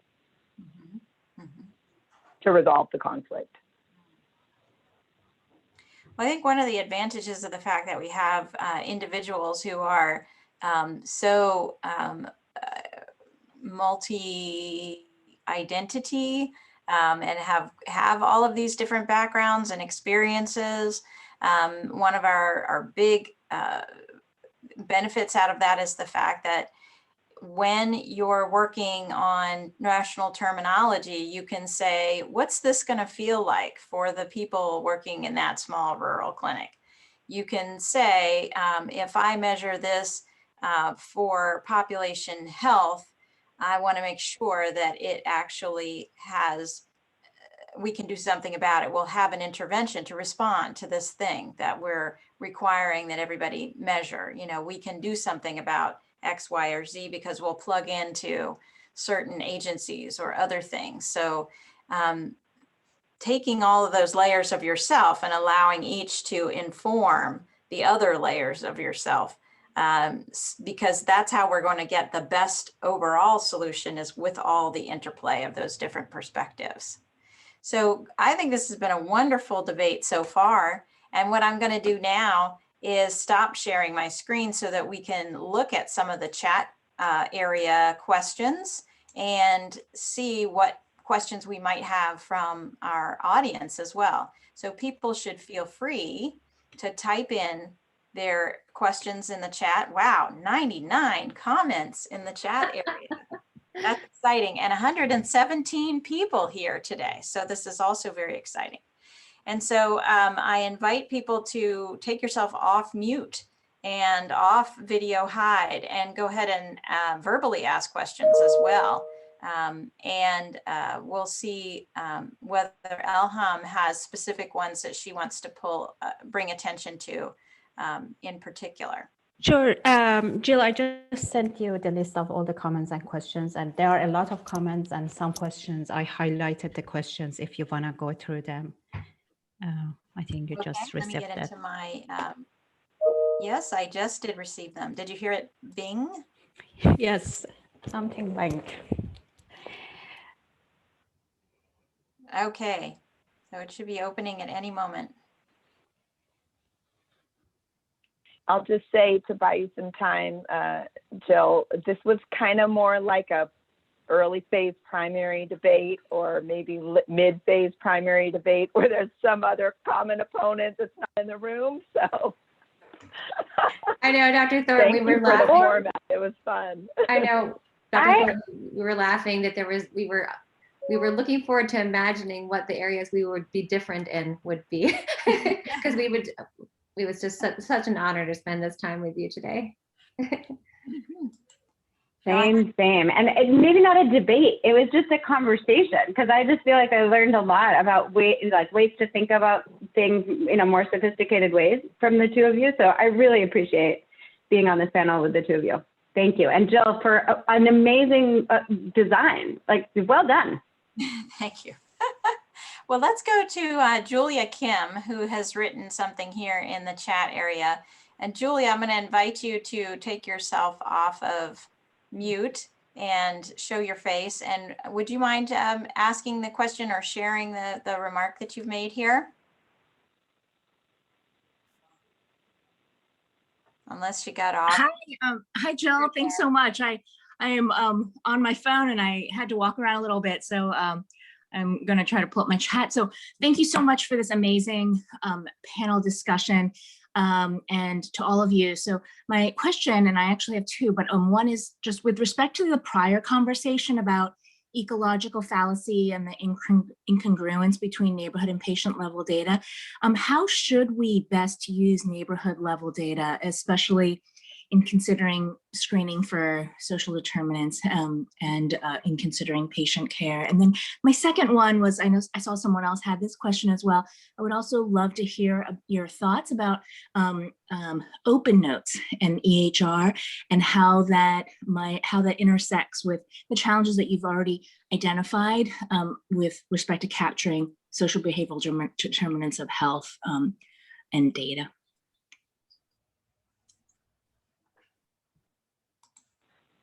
I'm happy to just comment on the first question, and then I'm really interested in everybody's thoughts on both. But that first question about how should we use community level data, I'll just stick with my answer from before, but maybe I'm sure that there are more nuanced or sophisticated approaches to this, but I really think community level data is important to drive community level intervention. And that said, I will say that there are some real stars in this field, like early adopters and early thinkers and early geniuses. Like, there are people who are doing such good work. And I do know that at Cincinnati Children's, they are also, which is one of those places where I think they just like do phenomenal work, really like community engaged work, and it's so inspirational to hear them people from their team talk about what they're doing. One of the things that they've done is actually use community level information to focus actually some of their individual level screening.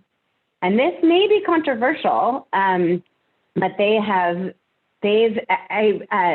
Dr. Thornton showed the butterfly, the black butterfly But they have a couple in Cincinnati, a couple of neighborhoods within the Butterfly that they have really prioritized as a strategy to work on health inequity, to like really provide more resources and more community connections in the Black Butterfly. And the reason why I'm like, this is controversial, so I'm going to throw it out there. Maybe we'll eventually have a debate. We're going to have a debate in the last 5 minutes. But they are prioritizing patients from those zip codes, and this is it's a really interesting approach. And Andy Beck from Cincinnati Children's and I have had some kind of deep discussions and sort of ethical questions about whether or not that's a good approach. But they've done really good work, and they've done it with the support of their community. So food for thought. Other responses or thoughts? Dr. Thornton, do you want to go or should I step in? I was going to make a brief comment on the Cures Act one, but if you want to respond to the first, go ahead, Sarah. Or Dr. DeSilvi, sorry. Oh, no, you can always call me Sarah. I'm just going to echo what Laura was saying, Dr. Gottlieb was saying, that again, if we think about the complexity of identifying things you don't have solutions for, right? Structural solutions come from, community level data most easily. Like it's like kind of a community health needs assessment × 2, right? So if you identify areas of decreased food access, need for different housing, health systems can quickly shift resources and make community partners in order to address structural needs, right? As like not waiting for the individual level data to tell the story that we already know exists there. And then you can partner together to solve. So there's the structural interventions, and then there's the individual level interventions, and then hopefully they're meeting in the middle. And this all aligns, of course, with the Accountable Communities for Health initiative, right? So all rallying together. So that would be my answer to that one. And then I'm gonna let Dr. Thornton go, and then I'll pile on after. Mm-hmm. Yeah, and I think the only thing I would say is it could also be that as healthcare professionals, we are uninformed about social policy otherwise. And so, kind of the hammer nail analogy, where because all we have is a hammer, we think everything's a nail. So another approach in terms of our own formation and education may be to step out of our healthcare bubble. At least this was kind of an approach that I've taken personally in my own career, to learn about another sector of policymaking with direct impact on health trajectories, in my case for children, so that I have a better concept of what solutions exist that aren't dependent on something that healthcare delivery acts upon. And then the question is, are those things appropriately resourced and right-sized to the need? And does the supply of services in those domains and the funding for that supply, is it commensurate with the demand for service provision? But I do sometimes wonder, and I've even seen this in working with the public health community, where we conceptualize, cross-sector impacts on health from the standpoint of, the things that are most proximal to poor health outcomes, when the fundamental, like housing as a thing, access to affordable, healthy housing that's safe, not just smoke-free housing or, housing that is lead abated. Certainly those are important, but just housing itself that's affordable and safe is a fundamental contributor to health. And yet we tend to kind of already be starting with some kind of environmental exposure more proximally linked to disease. I think pediatricians have the benefit that we think from a life course point of view, sort of intuitively, and that so much of our job is anticipating harm and trying to, identify risk before it becomes becomes illness, or so maybe we're oriented further in that direction. But I do think it's about being informed, and maybe it's like removing ourselves a little bit from the primacy of health and public health or healthcare, whichever sphere is ours, as the kind of central solution, and maybe centering something else and thinking about how we learn more about the investments required in that other domain. On the Cures Act thing, I don't really have an answer, but I would be interested from colleagues here who are maybe familiar with some of the workarounds in the EHR, that to some extent, so there's always the risk, and I think the risk of what happens when systems that are already unfriendly to certain groups of people who are historically marginalized kind of pile on our sort of window into their world, if we're not responding in a way that's consistent with empowerment and seeing them as full human beings, that we sort of contribute to over surveillance that is really you know, a contributor to poor health and is a difficult challenge for people with limited resources already. And I think this already happens to some extent, either in the way, you know, the way people receiving public benefits are surveilled currently, or populations that are marginalized perceive themselves to be surveilled when they avail themselves of resources that they are entitled to based on their status. So I think that I don't know that people in those sort of groups are immediately going to understand what's happening, because I don't know, it depends on how clued in they are to getting information through the patient portals, electronic patient portals, when they notice the difference. I mean, I do see some of that in my own practice now, when the labs come through immediately and people are like, what does this mean? You know, who are on the portals, but disproportionately our patients are not. And then there's the question of, well, where do we document it, and which components of our documentation are shared?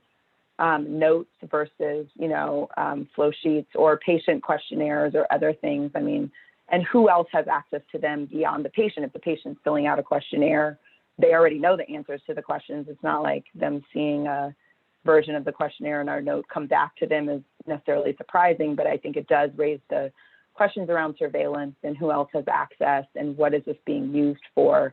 And certainly that is already a concern for people who are jumping through a variety of competing hoops to avail themselves of resources, you know, in the interest of advancing their health or the health of their family members, but who are also really conscious of the additional scrutiny that puts them under. I think of like the public charge and the response, the chilling effect for certain populations of mixed status families, where there are citizens who have a right to those benefits, but there's a lot of hesitancy in utilizing them because there's a perception that it provides a level of access to information about the household or a ability for surveillance that could be detrimental. And I think about similar things happening in the way people navigate housing benefits and other benefits, and even the way schools interact with children and families in certain communities.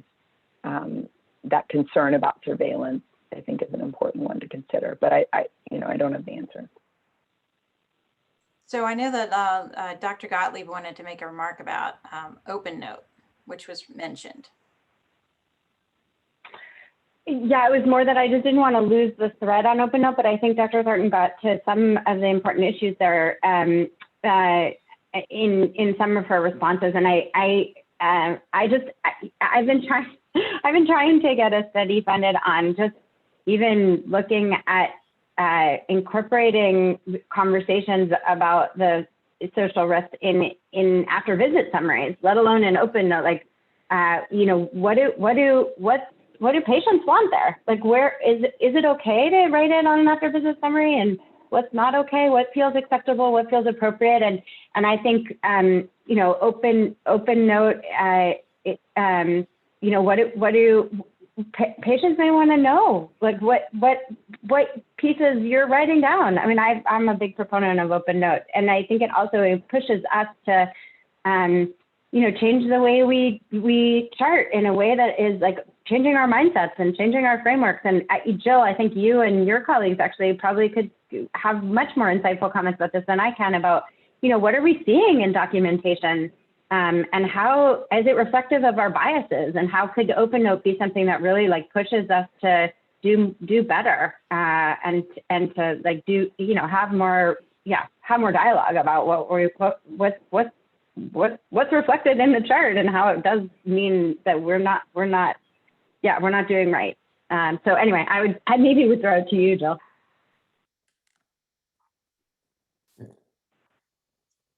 Sorry, what Laura is talking about is a study that Mary Catherine Beach is leading, looking at stigmatizing language as it's used in notes. And I'm trying to assist her in that process to think about ways that we can intervene to help people stop using stigmatizing language in the notes. And I will just say that another blast from the past type reference is that whole bit in Seinfeld when Elaine has a rash and she tries to go to the doctor and she says something or is otherwise, you know, a little persnickety, and something's written down and she doesn't know what it is. And every doctor she goes to try to take care of this looks at the note and then is, you know, summarily dismissing her because of what it turns out to say is something like patient is difficult. So she goes through this whole process to try to figure out how to get difficult out of her record because her life proceeds to just, you know, go down the tubes because of the word difficult is in the record about her. So I think that's, you know, an illustration anyway of what patients worry about, or one of the things that patients worry about. And so Open Note, you know, it could do that. Similarly, though, there will be things that patients end up worrying about that they might not need to worry about. And an example from my own past is at one point I was at the eye doctor and the billing said rule out glaucoma. So I immediately thought that I had glaucoma or potentially had glaucoma and started reading a lot about glaucoma and was really, I mean, I was kind of worried, frankly, that this was here and that it was even in consideration that I might have that.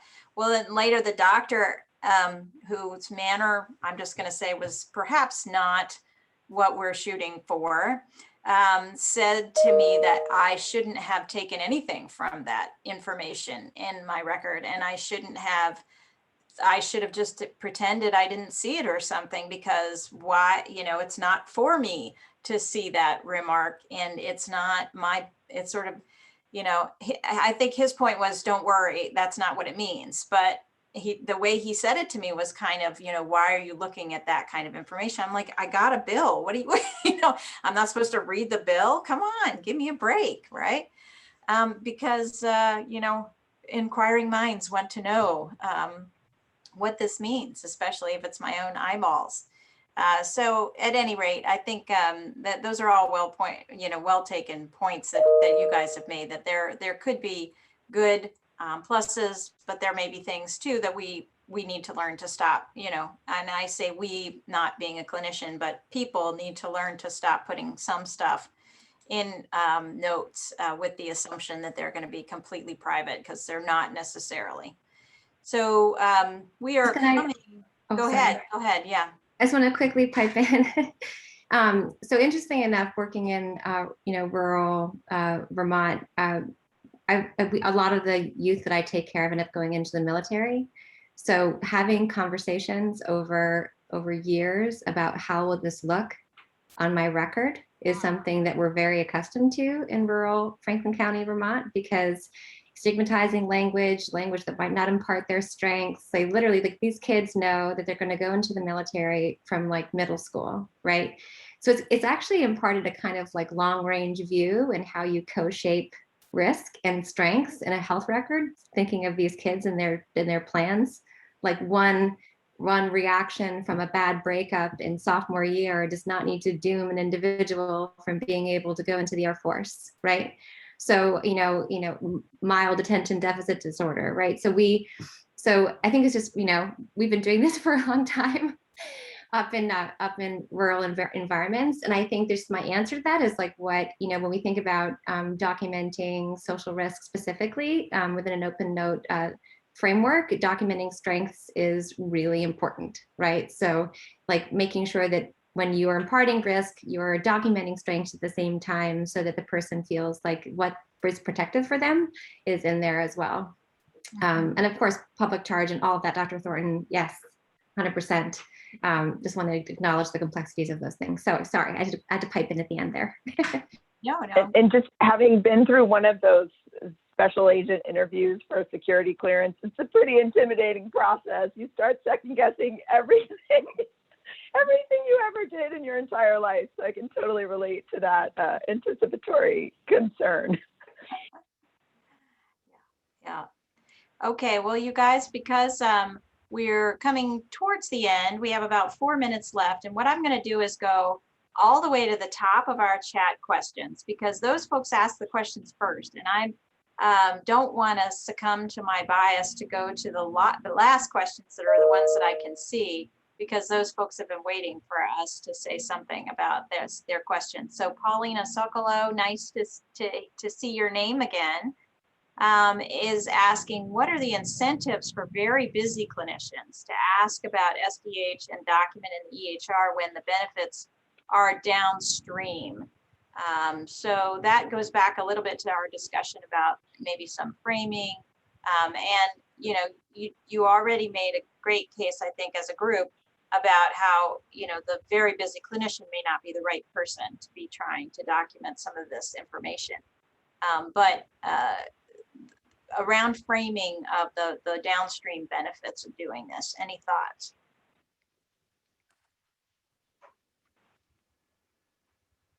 I don't know if I have, I want to try to pipe in here because we're just so we can get something going. Yeah. I don't know if I have too much more to say than what we've said earlier, but I do want to think being kind to yourself when you're just starting this regarding how often is really important, right? So I think establishing, a frequency that is intelligible to the ecosystem that you work within is a very, it's the first step, right? So it doesn't have to be every visit. It could even not, it could be every other year, right? So I think just that's my only, we did our elevator speeches. In fact, maybe that was more like hazards, but that's the only thing I wanted to add. Mm-hmm. Mm-hmm. Okay. So another question then, if we keep going down from the top, Laurel Mandel had a question. She said, building off of what the speakers have said so far, is it more important to invest in interventions that can address needs identified in clinical settings, or is it more important to invest in universal screening? With limited finances at an MCO, for example, how do they decide which to invest in?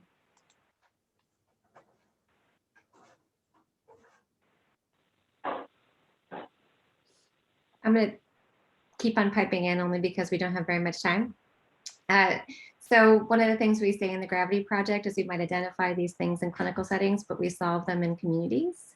So I just want to give a specific shout out to supporting the organizations that are already doing this work and have been doing this work for long before it hit the healthcare systems, MCO, ACOs, like Richter scale is really important, right? Identify the laborers, the workers, the community, like activists, support their work, right? And it's actually less expensive for you to support off of the existing infrastructure than it is for a health system to try to recreate the wheel.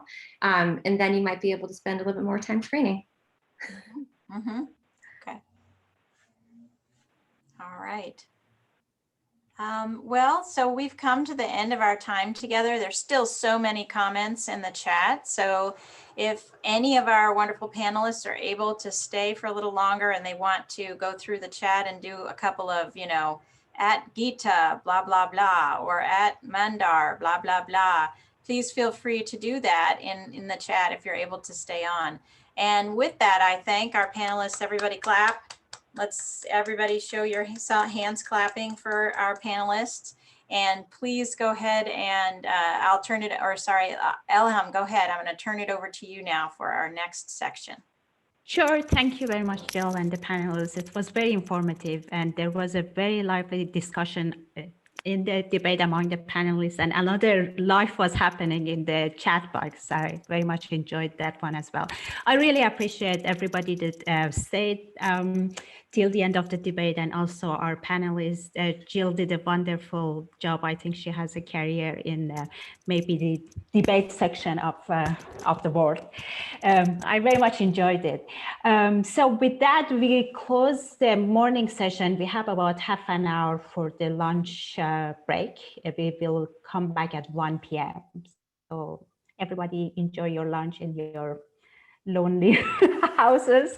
We don't have the opportunity of hanging out with each other, unfortunately, but we will be back at 1 p.m. Thanks.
Hello, everyone. Welcome back. We can get started with the second half of the symposium. I just wanted to again share my screen to show you what is going to happen in the next 1.5 hours. We are going to have three very short presentations on using the EHR data and linking it to the geodata to address social behavioral determinants, mostly in research and population health management. That is the focus of what we have been doing at my Center for Population Health IT. We will provide some details of this ongoing collaboration that we've had with the Institute for Clinical and Translational Research. So I will start with just talking about, sorry, one moment, I'm trying to share my slide. I'm going to talk about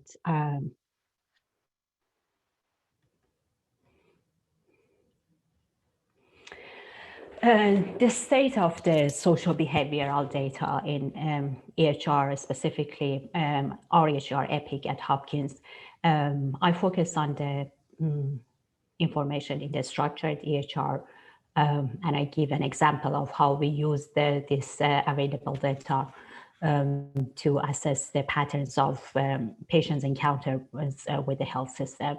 And my colleagues will talk about extracting data from the EHR free text nodes and what we can get there, what are the challenges, and also using the geodata on the population level and what type of information is available there and what are the challenges and opportunities of using this type of information. So I guess we all learned a lot and heard a lot about opportunities and challenges that the EHRs and also these cross-provider regional health information exchanges, such as the one that we have here in Maryland, CRIS, provide, that they really give the health systems the opportunity to design these data-oriented assessments of social needs and also social determinants, and also to design interventions to address those needs. The intervention can happen at the point of care health delivery system and also in the community. A couple of years ago, some of my colleagues and I put together a framework talking about what are different ways of assessing and addressing these social needs and social determinants from the health system perspective. And we talked about using it in patient care at the health system level for risk predictive modeling, and also in the community to assess the needs of the community.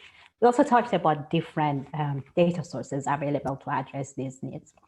As I mentioned, I talk about getting this social behavioral data in the structured EHR.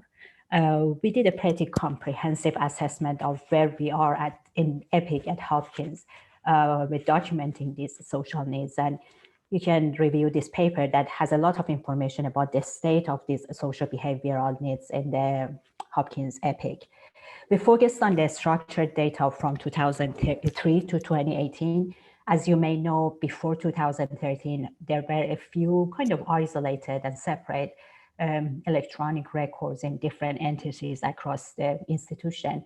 And in 2013, when Hopkins purchased the EPIC, they started migrating all the data in one place. And by 2016, all different entities across the institution had access to the same electronic health record to document the data, their information. So we focused on the structured data from 2013 to 2018, whatever was migrated in one place. And for unstructured, we looked at the last 2 years of 2016 to 18. 18 was when we were doing the study. So we selected a number of different social behavioral variables to assess. And this table shows the state of documenting this information in our EPIC in 2018. For some of these variables, such as patient's address, we were doing pretty well. Almost everybody had an address. And it's pretty important because when you geocode your data, then you can use it to link it to population level data. And I'll show you an example that how you can use that to look at both patients' social needs at an individual level and also the social determinants and characteristics of where they live at a population level.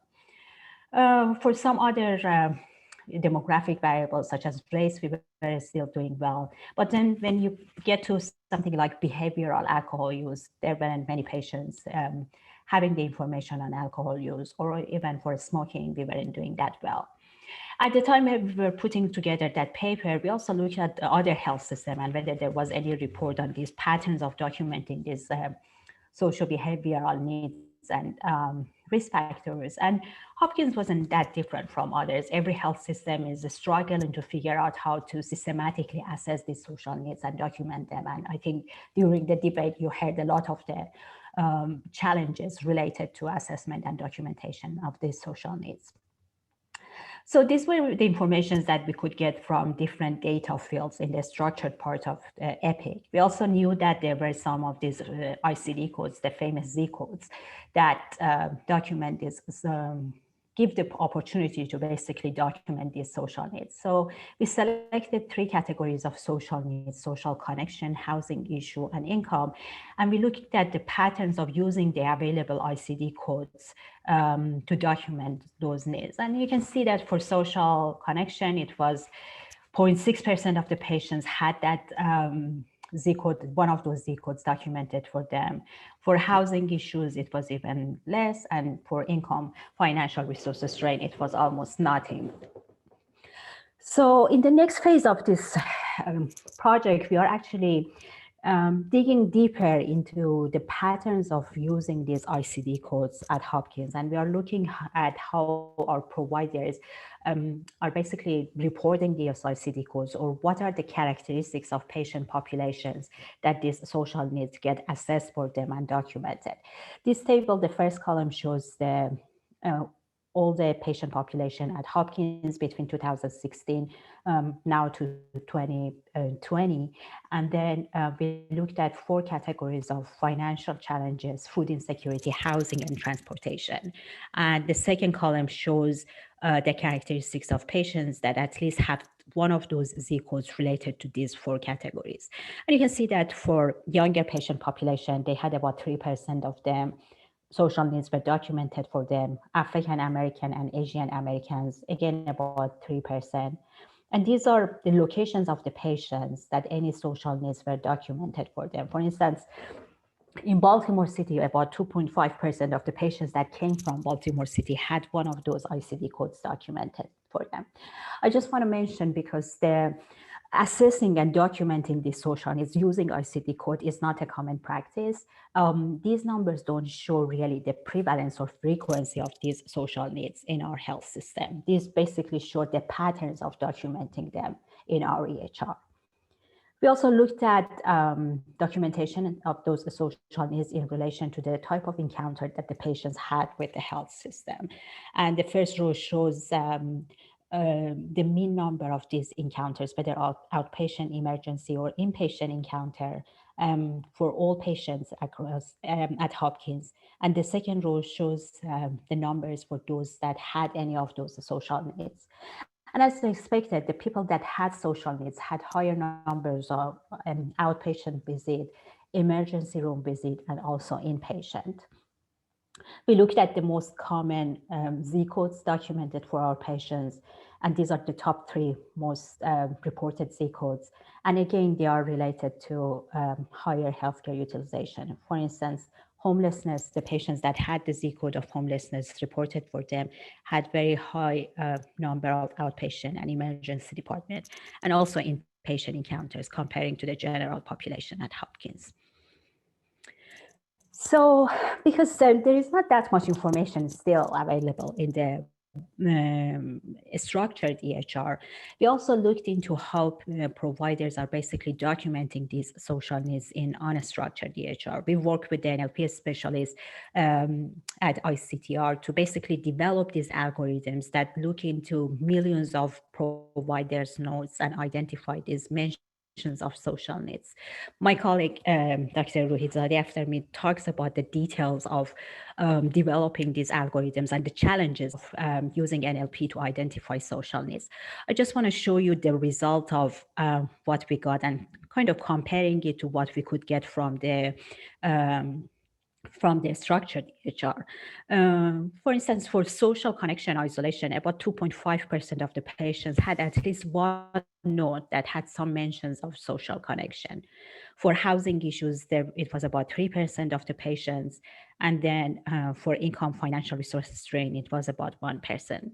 Still, the frequency of reporting these social needs in the patient population is not that high. But if you compare it to what you can get from the structured EHR, the unstructured or the free text node still contain a lot of information about these social needs that we cannot necessarily get from the structured part. We also looked at the patterns of who are the providers that document this information.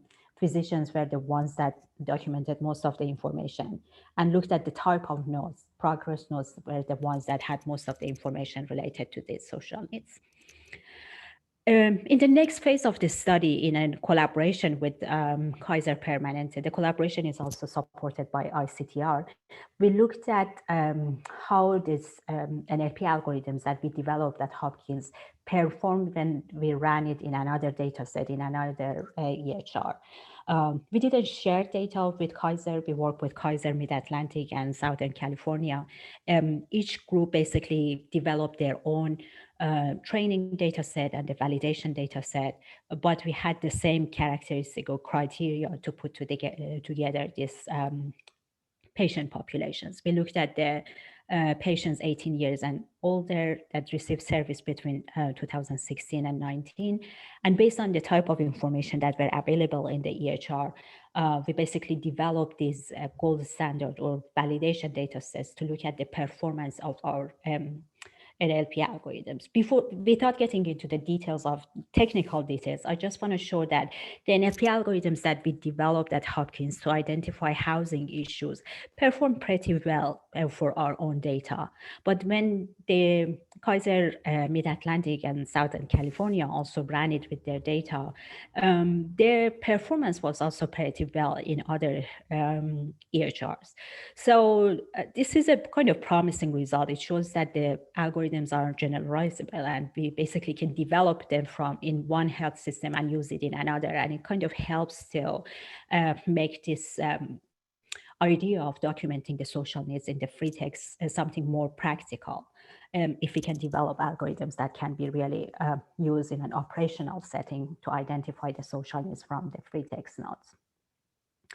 So I want to give one example at the end of what you can do with this type of data. This is a study that we did a couple of years ago. We basically looked at the patients at Hopkins between 2016 and 19. We had about 1.2 million patients.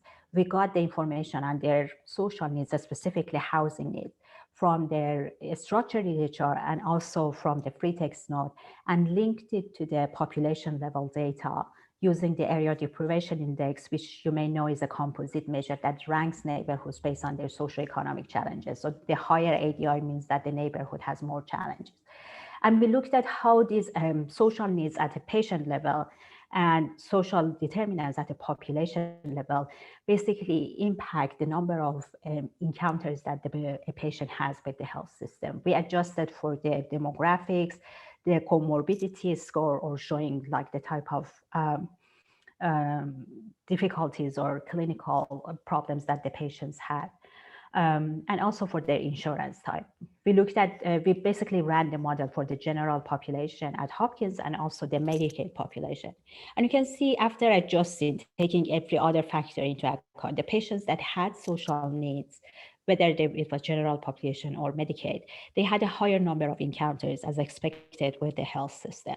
Also living in the neighborhoods, if they even didn't have the social needs at an individual level, living in a challenging neighborhood comparing to a wealthier neighborhood increased the number of encounters that they had with the health system. So I guess I just was trying to give an overview of the type of data that we can get from EHR and also the opportunities of using this data in research and population health management. But I want to also acknowledge that there are still a lot of challenges related to the quality of the data, the cost burden on the providers and health system that really impacts how many patients get assessed and how much information gets collected in the EHR. And also there are a lot of challenges related to the interoperability of the data, the fact that most of these social needs need to be addressed outside the health system, and sharing this information between a health system and, for instance, a social service agency outside is pretty challenging. There are also challenges related to the confidentiality and patient privacy issues that we need to address. But with all that, I guess everybody agrees that there are some growing pressures on payers and from payers and policymakers on the health system to provide a better care with lower costs. And to do that, the healthcare systems and providers really need to take into account social behavioral challenges that the patients are experiencing. There is also the need to develop more evidence and best practices about how to deal with these social behavioral challenges. But with all those challenges that we are expecting, there is this understanding that whatever approach we have to patient care and population health, we have to take into account the social behavioral determinant and include that type of information in our patient care and population health plans. And with that, I just want to thank my co-workers at CPHIT, also with the Preventive Medicine Residency Program and the work that we do with ICTR. Thanks, everyone. So the next speaker is Dr. Rohizadeh. Oh, he's already sharing his screen. Go ahead.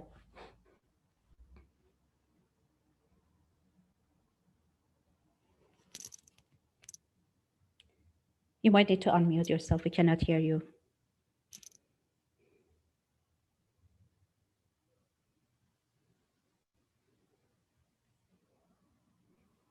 I apologize. Sure. All right.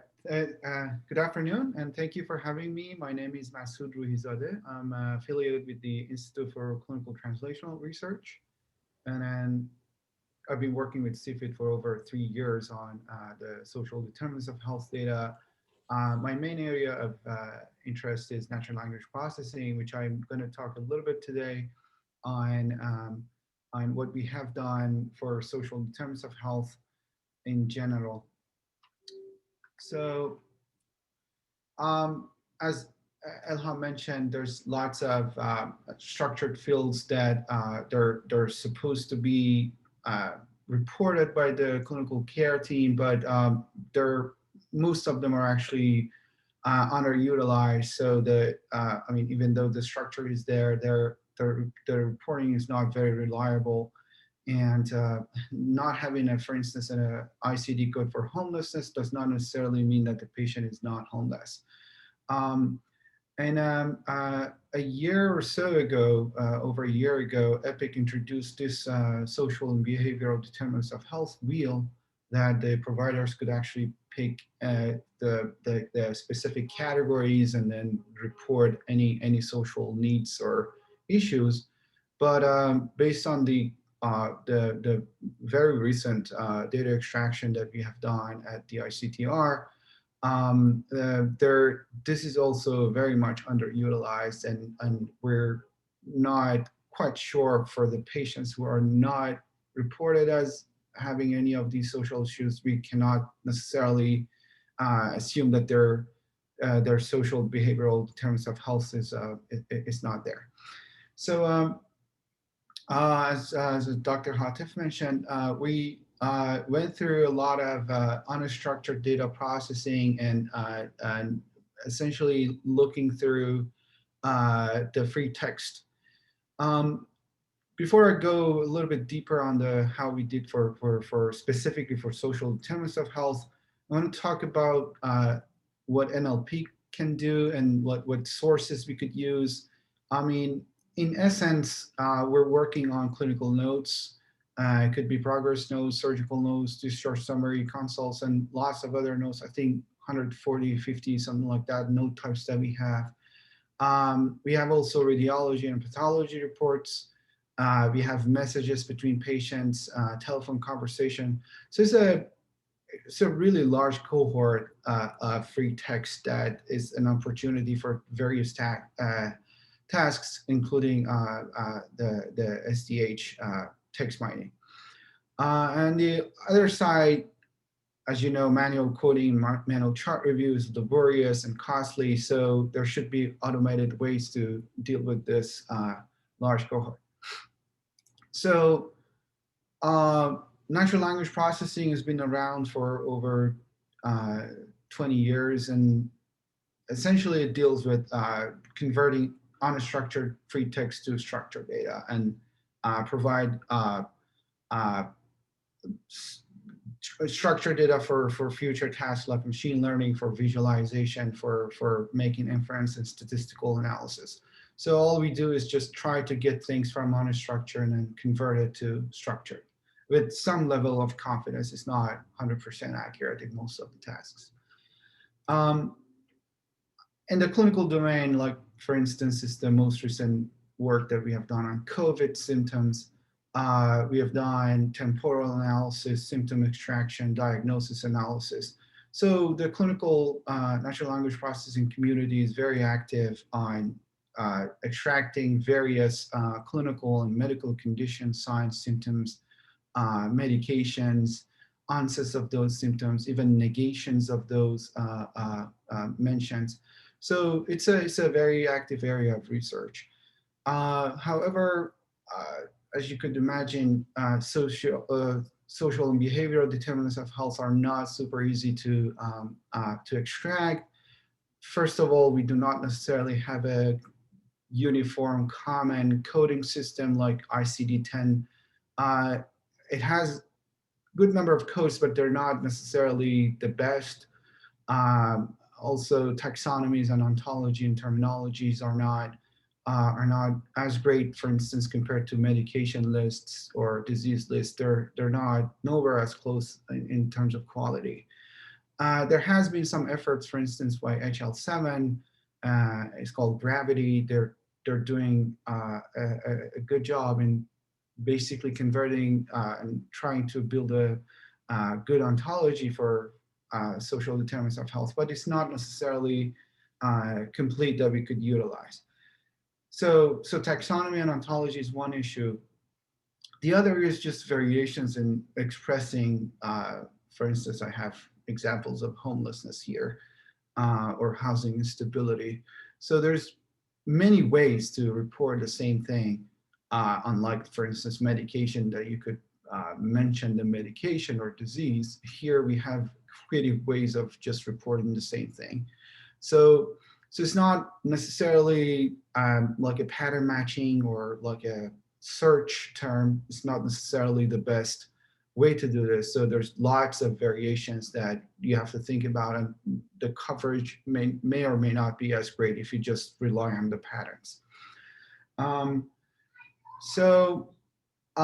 Another challenge is like the volume of data, as we spoke, like over 1 million patients in the Epic Health system, and a lot of times anything that we develop should be computationally efficient so that we could apply it on the infrastructure.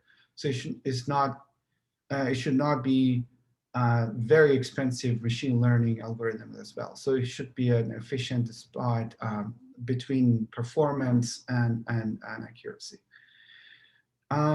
So as Dr. Latif mentioned, we started off with search phrases on different things. We have social isolation, homelessness, housing instability, social support, various determinants. We created lots of phrases, and we have used ontologies and terminologies and the definition, public health surveys, instruments, literature review. So we have done an extensive job of getting the concepts and phrases from various sources and then convert them to machine-friendly search phrases and do the text mining over the notes. And it's actually the fastest way to do this. So it's just pure text search. It's really fast compared to other natural language processing pipelines. And then, like as Dr. Hatif mentioned, the coverage between unstructured text mining versus what we have reported in the, for instance, ICD codes is over orders of magnitudes higher. So it's promising that there is some signals in the free text. However, depending on the domain that you're working on, there could be false positives. There could be things that you have missed. So the phrases and search phrases, although they're the fastest way to do this, they're not necessarily the most accurate in terms of sensitivity and also specificity. So, and then another challenge that we had was the manual coding. It's laborious, and then creating gold standard for machine learning and for validation and training of machine learning algorithm is not it's not an easy task. So we did an extensive survey of the available structured and or semi-structured data, and then we came up with the flow sheets and questionnaires as a source. So there is this questionnaires that clinics or facilities could actually create, and they could have questions about socials and determinants of health. For instance, in this case, we had, is patient homeless, or homelessness of yes or no. So this is basically a binary yes or no answer to the exact question that we're looking for homelessness. And in terms of response, some of them are actually very well covered. So we have like almost 96% of the first one, the abuse neglect screen questionnaire, over 11,000 questions responded. So we actually know if the patient is homeless or not based on that question in that particular encounter.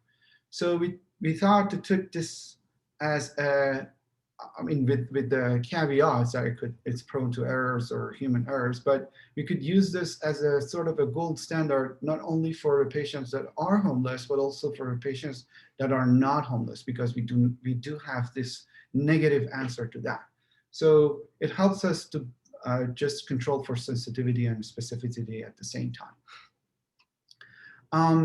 And then we did some data preparation for the preparing this for a machine learning text classifier. We only picked the notes that contain category indicative words like home, house, homeless, place, shelter. And it's actually a long list, it's 50 or something like that words. And then we extracted the sentences that these words occur in.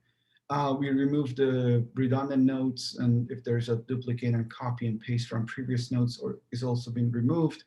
And then after this pre-processing and data preparation, we almost cover 100% of the patients, 99.8% of the patients. So it means that we are not losing any patients that could be could have some reports about homelessness. And then we fed that into a classification algorithm and various algorithms we have tried. So essentially, the notes of a patient are the input, and the labels from the questionnaires, if patient is homeless, yes or no, as the labels. And then we try to learn this and predict the homelessness status of a patient. And each time we leave like 10%, 20% of the data untouched for validation. And 80% of it would be used for training this machine learning algorithm. We tried lots of things, including logistic regression, support vector machines, features such as words and sequences, and so-called n-gram features. We use regularization and dimensionality reductions of our feature spaces. So it's an extensive areas of machine learning algorithm that we have tried. And in terms of how they compare, we also tried bidirectional neural nets. So in terms of sensitivity and specificity, they're almost about 90 all of them are about 90% in terms of predicting homelessness. But some of them are better. For instance, the deep learning, the neural network classifier is actually better, but it's, on the other side, it's more expensive. So it's 10 times slower compared to the logistic regression classifier, for instance. And then we also did some sort of relative frequency and terminology ranking of like what is like for 1,000 patients, what are the most common phrases associated with homelessness? For instance, unstable housing or a particular shelter, blue shelter. So those are essentially the most related phrases to homelessness status. So to wrap up, I think we have, when we are dealing with unstructured data, we have a spectrum of approaches, and that could differ in terms of complexity, accuracy, and efficiency. So expert developed patterns are great. They're very well created and justified, but they could be prone to false positives, false negatives.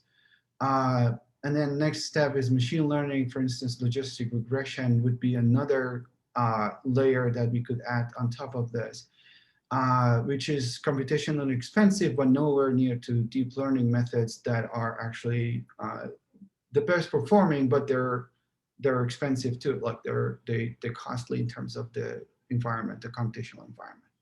So depending on what we have in terms of resources and what we want to capture, we could utilize any of the methods in this spectrum. But at the end, what we really want to see, as Dr. Atif mentioned, is generalizability and transferability of these methods. So we have performed this multi-site study with Kaiser. And at the same time, for the sake of data privacy and also the laborious cost of it, we want to minimize the human annotation. So we're working extensively on questionnaires and validating them to be used as a gold standard label. So that's one major source that we're utilizing. And at the end, all of this, the goal is to use them in the operational use cases. And there's many of these, the social aspects that are of interest. Some of them, there's already out-of-the-box tools that we could use, for instance, for alcohol, there's some tools, or smoking. But a lot of them are, we do not necessarily have great tools. So we're working on most of these. And we're open, in case you have use cases, we're open to include any of these in our natural language processing pipelines. And then in terms of delivery of this, we're working closely with the data trust. I'm personally part of the data trust. So anything that we deliver is in the HIPAA compliant environments.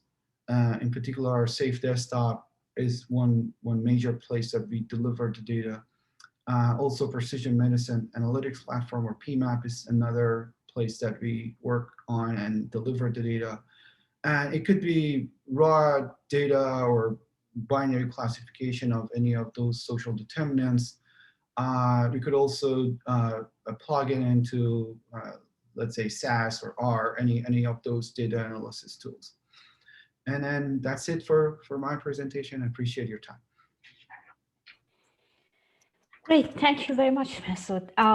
The last presentation is by Dr. Hadi Karadzi. He's going to talk about using population level data to address social determinants of health. Great, thanks for having me. I'm Hadi Karadzi, and I co-direct the Center for Population Health IT.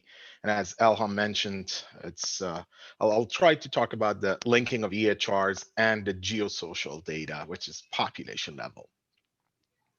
So in summary, I'm going to give a bit of a background about the geo-derived social determinants of health data, just to understand how they are sort of structured. And then I'll talk about what is happening in our EPIC data, and a couple maps, some visuals to understand Maryland and Baltimore City in general, but also to understand Hopkins data. So part one is a bit of a background here. So what are these geo-derived SDoH factors?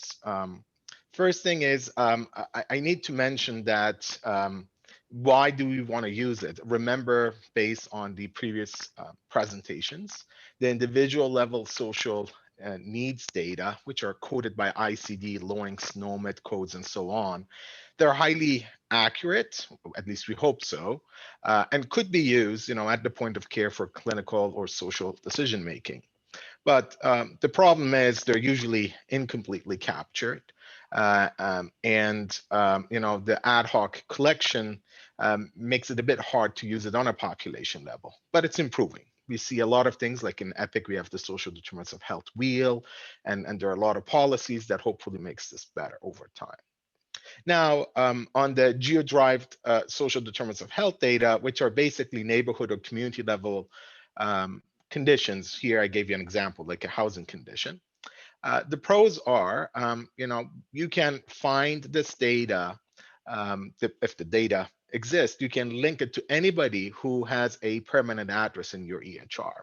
So that actually helps a lot, because on a population level, you can do an analysis soon.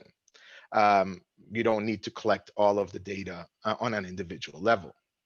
And of course, the linkage is not that hard to do.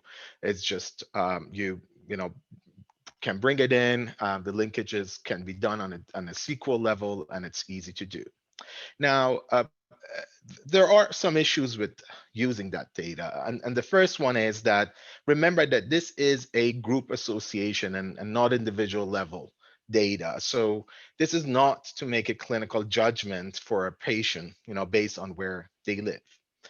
Now, there's also another problem, and that is these values are more or less approximations, meaning that it really doesn't mean, that what census or another data source is giving us, it's the exact number. There are usually surveys that they run, and these surveys have, margins of error. And as the geography becomes smaller and smaller, the margin of error goes higher, because we usually don't run surveys of everybody in a neighborhood, unless if it's the decennial census. So that's another problem where you always need to be cautious about it. And when you bring that data in, let's say you have joined it on a population level and you want to use it, we also have this problem with ecological fallacy, where you need to know how to do analytics using the geodata, because geodata is bringing in some internal correlations within each geographical boundary, sort of mediator moderators, that if you're not observing it well, then you're probably introducing some bias in your analysis. So you need some, special modeling techniques, like a multi-level modeling. Now, the type of geodata that exists out there are many, I don't want to go through all types, but basically at the end of the day, they're either point data, like GIS data, latitude and longitude, or there are counts within certain boundaries, census boundaries or political boundaries. I'll give an example here. So you can see that we have collected some information, based on people living in different neighborhoods here. So each of these polygons are, different neighborhoods, and the green is the survey that we ran, and we have some numbers about these places. And then we have also our patient living in this neighborhood. So one way to look at it is count data. We basically say how many people, what is the ratio, the percentage of people in one neighborhood having a certain social determinants of health issue. And that's usually much easier data set to work with. You don't need to do any geographical analysis yourself. This data usually exists. So let's say each of the zip codes come with a value, and we just use that. Now, the point data is a bit tricky, because you need to do GIS analysis and see, within a certain radius, how many patients live there, and what are the different specs of that neighborhood. One good example of point data is how many grocery stores are within, that many miles of somebody's house. So that would be point data analysis, which are very accurate in terms of, the infrastructure in a community. But more or less, a lot of the research right now uses count data because it's just easier to do it, and it doesn't require knowing, having the point data. So what are the common geo-derived SDoH data sources? There are many. I'm not going to read this, but this is just census. In general, census alone has so much data in it. And I've listed the so-called the big census tables. You can see these are all of the different topics in census. And then there are all of these subtopics. And of course, census has different versions, and there is a bit of a steep learning curve on understanding all of the census data, whether they're running it every 10 years, the decennial census where it's, the margin of errors are very low, or they're doing the American Community Survey where the margin of error is higher.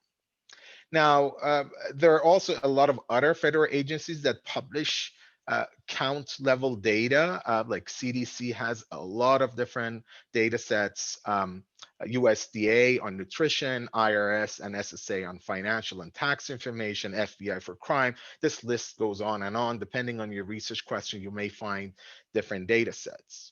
And they're all, of course, depending on your population level. What I described here is more or less national data. But if you are working with, state level data, then there are a lot of state databases. Like here in Maryland, the state actually collects a lot of data. We have a couple centers at Hopkins that have a lot of data about the state, which is, more or less, collected in Maryland, not necessarily, for all states. Or you can look at your, city, county databases, commercial databases. There are tons of them out there. Or again, point data, geographical point data, which brings in the caveats on how to use it. So here are the different geo-level data. So you can see it starts national data, and then there is zip code from the national level, which doesn't align with the rest of it. So that's a problem with using zip code. And then we have the USPS zip code and then census zip code. So they align a lot, but then census zip code misses a lot of the US mail zip codes. And then we have region division, and we go down. You can see as it goes down, the boundaries become smaller and smaller. Then we have the states, counties, census tract is over here, then it's census block group, then block, and then we have the actual point. Up to here, county, it's often available in a lot of data. It's not considered PHI, it's not a protected health information under HIPAA. Census tract information, however, is considered a limited data set. So still you can get it, a census tract or a 5-digit zip code still can be acquired, but it's a bit tricky because it needs additional reviews by IRBs.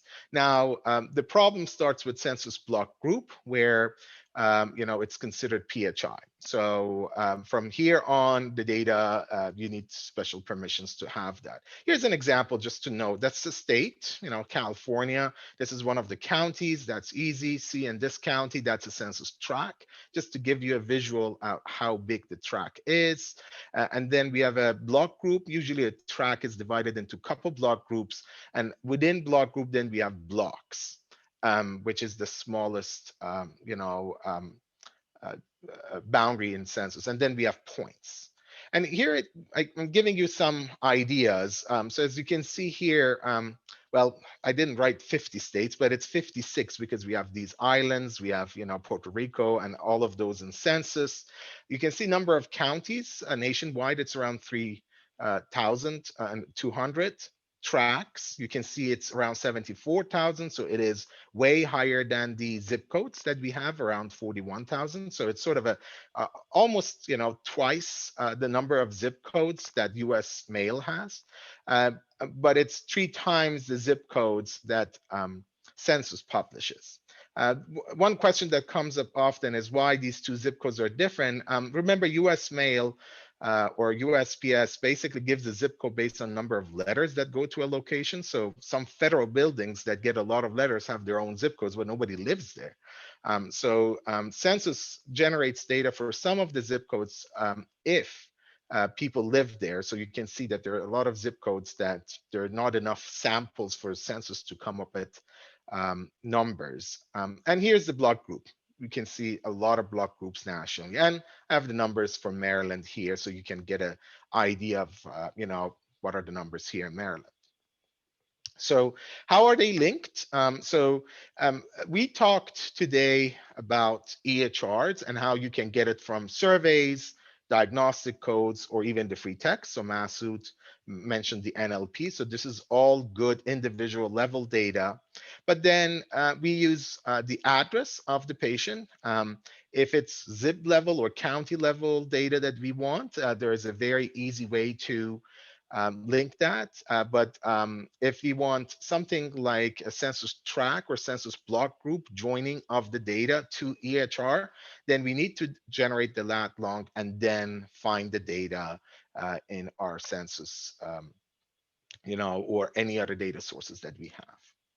Now, just wanted to give a bit more about the linkage. So there are some caveats. The state and the county, I wanted to say that, they're readily available in residential addresses. You can use it. Many data sources exist on this level, but then it's just too high level. It can't be used well.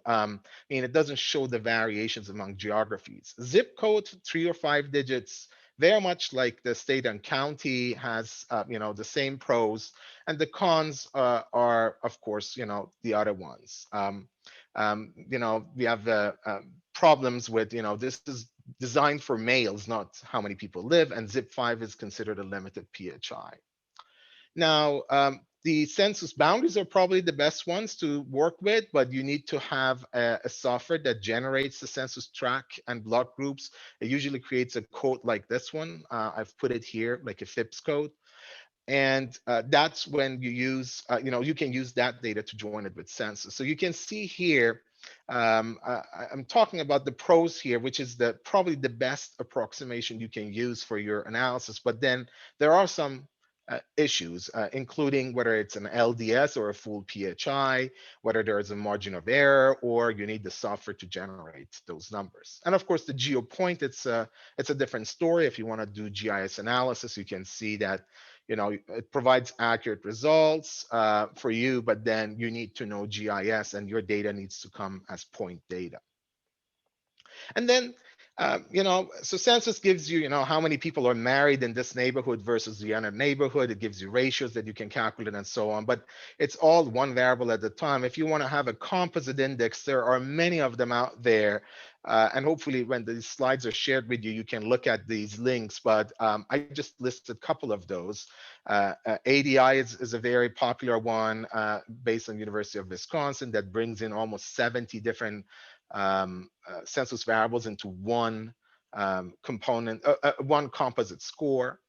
We have the CDC one, which is SVI, and you can see there are a lot of other ones. I don't want to go through each of them. Some are very disease specific. So for COVID, for example, we have one that is called COVID Community Vulnerability Index, and you can use that, if you're only looking at that disease and the relationship with SDoH. Now, just a couple visualizations. I'll go through these very quickly. I don't want to explain all of them, but this is how Maryland looks like. So Maryland on the right and Baltimore City on the left. Baltimore City is tract level, Maryland is on a county level. This is just the density of population where people live, just getting an idea. Remember the one on the left, because when I show the Hopkins data, it's a bit different. We don't get a balanced representation of all people in all areas. Here is household income. So again, very typical here. This is Baltimore City. You can see the wealthier areas in Maryland, and the same thing in Baltimore City. Earlier this morning, we had an issue, showing in the opening remarks, Sheila showed the issues that we have in Baltimore City housing, and it's very, obvious in census data. We can see the same thing. Here is, how people commute to work, for example. You can see the more rural areas, they have to, drive using their personal vehicle, while in Baltimore City or around the DC area, they can actually take public transportation. And now, some, very specific, variables. I'm just showing you some visualizations. Like if you want to, for some reason, want to know how many houses don't have plumbing in an area, census also gives that to you. So learning census variables and other variables that are out there, it takes a while. And I have 2-3 slides for Hopkins, and then we wrap it up. So you can see here for Hopkins, this is based on our population. And you can see that this is on a Maryland level, the number of patients that we saw in a couple years. It's between mid-16 to mid-2020. And here's Baltimore City. You can see that, of course, because Hopkins is on the west side, on the east side of Baltimore, we get more patients from the east side compared to the west side. So this is very important to know that the underlying population that comes to your healthcare network is different than, than people, the density of people living in an area, because, partly it's your catchment area issue. And you can see here financial issues. You can see when we looked at individual level data and then mapped them, you can see that our patients living in the Baltimore area and partly in Baltimore County had more financial issues. And this is Baltimore City. You can see census tract level data here. And you can always compare this to census maps and what census is giving, information giving about those communities, and compare and get an idea whether that matches or not, or what you can infer from it. This is transportation. And the only thing I want to say about transportation is it all depends on who is collecting what. So we found, for example, Montgomery County, hospitals we have there, are collecting data on transportation more than others. So you see more transportation issues for people living closer to that hospital rather than our entire patient population. Because of this incompleteness of individual level data, when you map it, you get some skewness in terms of who actually has those issues. And of course, we created utilization maps, seeing inpatient hospitalization, ED admissions, and outpatient visits, and figuring out whether those patterns will give us ideas on how to manage the population better. Last slide. So we are incorporating a lot of this data that I showed in our EHR. And so far in our EPIC data warehouse, we do have the ADI, which is the composite, index of area deprivation index. And we are slowly bringing in this data. It's sort of I guess in the next month or two, this will be operational, and folks at ICTR, CCDA can, in the data cuts they're doing for you, they can also get data from the census ACS and join them based on where the patient lives. So it's sort of, we are also creating a lot of pre-calculated ratios for census, so you don't need to recalculate them based on numerator and denominators. It's already there, and we will keep updating it. If any have any questions, here are the contact information. Thank you. Great. Thanks so much, Hadi, for the presentation. It was very informative. There were a couple of questions in the chat box that I think Masood addressed about ICD-11 having more Z codes, and also Gravity working on providing more Z codes in 3 areas of food insecurity, housing, and transportation. So the next session is basically this small group discussions, and I want to give Lauren enough time. Sorry, I shared the wrong thing. I want to give Lauren enough time to explain how the system is going to work. So we have 4 different groups that you can sign in to go to, and they are smaller groups. You have a chance of basically talking in a smaller group about your challenges and expectations of the data. So Lauren, you have the floor. Hi everyone, hopefully you can hear me. Yes. Okay, great. I just put the names of each room in the chat box, the full names. When I open them up, and you'll get to choose, due to some labeling limitations, the abbreviated. So if you need a little bit more context, the full name is in the chat box. So I'm going to open up the rooms. You'll be able to have the option of choosing which room. You can always chat to me if you have a question or an issue. And then a couple minutes before 2:15, I'll send out a note to everyone just as a timing reminder that they'll be closing, and you'll just automatically get popped back into the main group. Okay? Great, thank you. Thank So if you guys had difficulty to hear, in the chat box, there are the titles of the 4 groups that you can join to. And then from 2 to 2:15, we will have the small group discussions. Then after that, I think Lauren closes those groups and we automatically come back to the main group.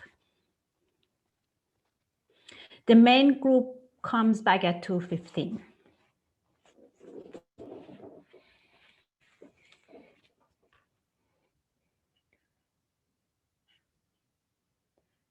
So have you opened them to people? They are signing in. Okay, great. I can hear you. Sorry, I was muted. Yep, everyone's kind of picking and choosing. So we'll just give everyone a minute to find their home. Okay, so what happens to the facilitators? How do we get into the Just group? choose your group, choose your assigned group. Okay.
Okay, I think the groups are coming back gradually to the main session, and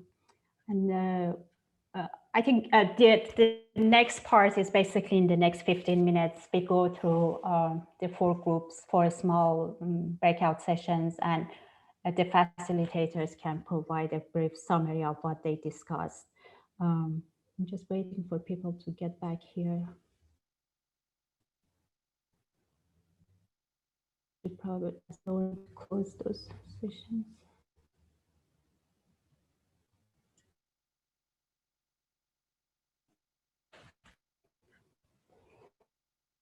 Are you on?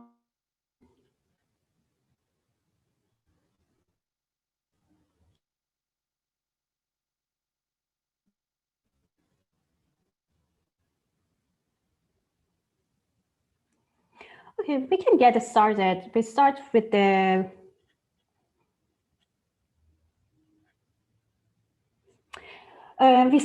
first group, using social behavioral data for research. Elise, do you want to give a summary? Hi, yeah, sure.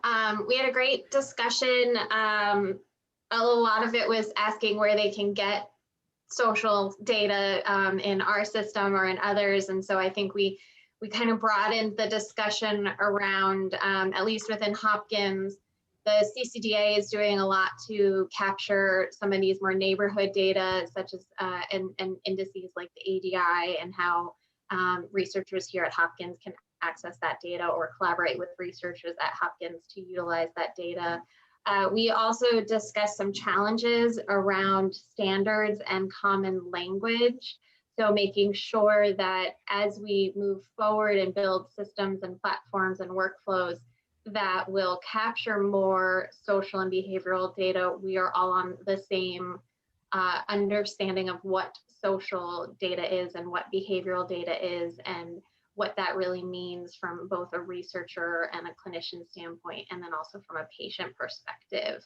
We talked about potentially having more consortiums and small group discussions like this to kind of put out, you know, guidelines or recommendations on those definitions more clear cut than what's already out there.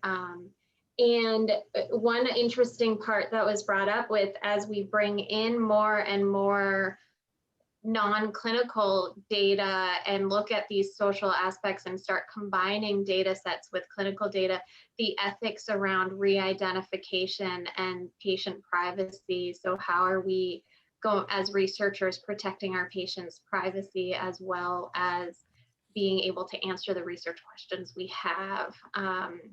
There was a great conversation about how the identification's not really going to work if we are linking these more and more disparate data sources together, and the issue of identifying patients. So what are our obligations to those patients we potentially can re-identify?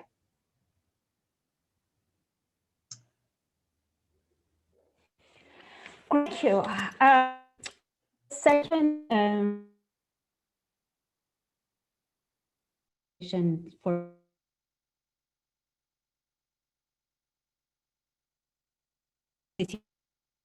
research, but for this type of selected in the for clinical management purposes. In order to get high research, we need to have better process documenting this in the clinical setting. Pediatrics population has both the challenge related to a lot of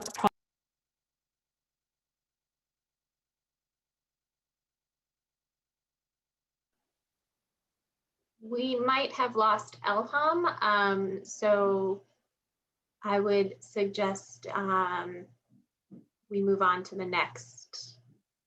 Okay, that would be me then. We'll wait for Elham to join. This is Hadi. Let me also turn on my camera so you can see me. Okay, so this was our GEO group, and we had 3 main questions that came up. One was how to update all of this GEO data and how to maintain it, which is a lot of work. Geodata are massive. We are talking about, not only gigabytes, but terabytes of data.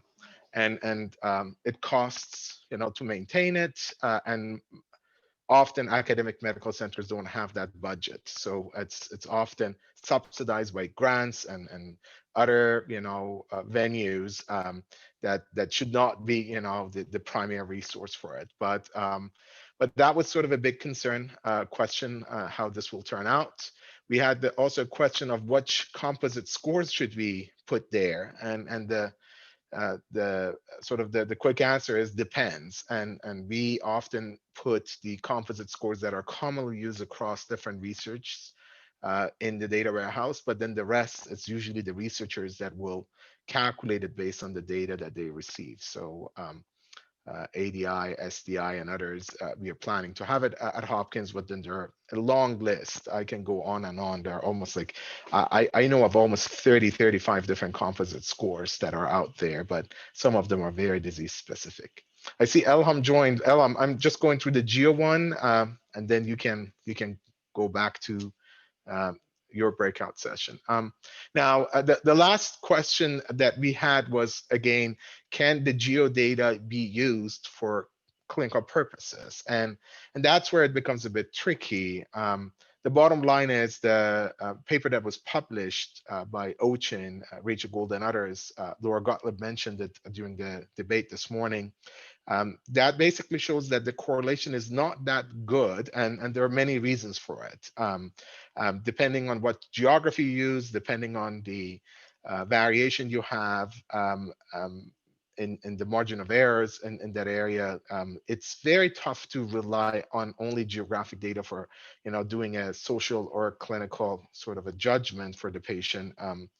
The short answer is that geodata complements individual level SDoH data, but should not replace it. So, and actually the interaction between the two might be the most interesting part. Two folks, low SCS, one living in a wealthy neighborhood, the other one living in a poor neighborhood, might actually have different outcomes. So that's where it becomes a complement to individual level data. So we look at geodata as, type of data that is good for population health analytics, community level analysis, and interventions that fit those levels as well, not individual level, unless if it's used for, again, a complement to individual level data. That was all of the discussion from that group. Hi, sorry, I don't know what happened to my internet. So did the third group also present, or so do you want to go next, or do you want me to finish? I can finish what I was discussing in the group related.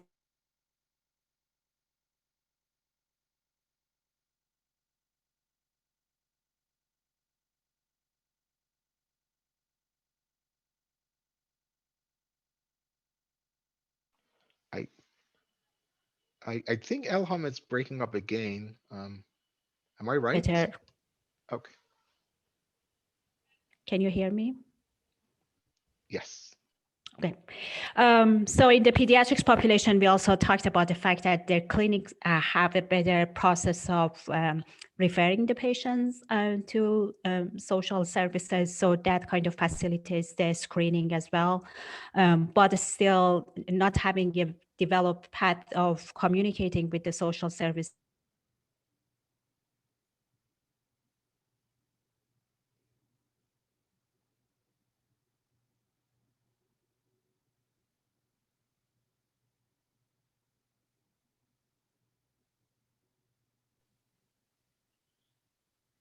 Looking at the developing platforms for connecting the community-based organizations and also sharing the data on the referrals and what happens in the community organizations, maybe with the health systems.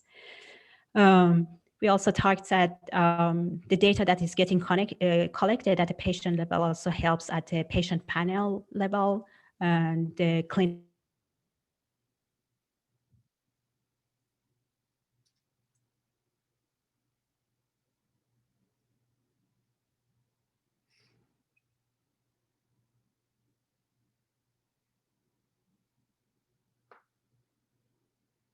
make the referral easier or identify the community organizations based on the specific social needs that the patient population in a clinic has. So I hope you were able to hear something with all these disconnections. So the last group is Masood. Do you want to go? Sure. So it was pretty interesting. The discussions was very on target in terms of the challenges we always see. The first one was the difficulty of manual coding and manual annotation of patient notes. So there's issues in terms of privacy. So we cannot most of the time easily access the notes outside of Epic. There's just lots of privacy complications. Other than that, it requires training of the annotators, training of the ones who do the chart review. It's not always the easiest task and requires time and investment on that. And the third one is this quality control of like how you design the labels, how you do the inter-rater agreement in a good standard. So these are definitely the challenges in the manual coding. There's also a very interesting discussion about ICD codes using for training and testing NLP or machine learning in general. And it's a valid point that they're not meant to be for research, they're for billing purposes. So, and then we heard from an N3C study, 30% of the ICD codes are actually miscoded. So there's always this challenge, and the way that we deal with that more or less is just to get the ICD codes just for sampling. So we get the, let's say, homelessness patients from the ICD codes, and then do the chart review on that population that we sampled. So we are not necessarily relying on the ICD codes as the gold standard. We rather just do the sampling on them. Another interesting anecdotal report was in another health institution. There were reports that actually ICDs are more utilized compared to the free text. So unlike what we have found at Hopkins, is almost 10 times more social determinants of health reported in text compared to ICD codes. We've heard, interestingly, in some institutions, it's the other way around. So it requires some text finding to see some statistical measures, but interestingly, what the provider says is almost reliable most of the times, I would say. So NLP might not be the best solution for every place. So that's something interesting. There was also a question about the generalizability of these, like the model that we train on Hopkins data, how generalizable it is for, let's say, Kaiser. For the sake of privacy issues, we cannot share the model because there might be reverse engineering of that. And then they could find out some PHI that they're not supposed to be exposed. So we cannot share the models that machines are actually learned from a particular institution, but we could definitely share the algorithm. If they have labeled data, they could retrain that algorithm on their own data. So that's one way to approach it. The other way was that we talked was the publicly available data. For instance, Mimic is a set of 1 million notes from ICU. So if you train your model on that, because it's publicly available, it's de-identified, then it's easier to publish the model and then use it across different sites. And there was also a pointer to All of Us study, that they're self-reported social conditions. So that might also be an interesting resource that we could utilize.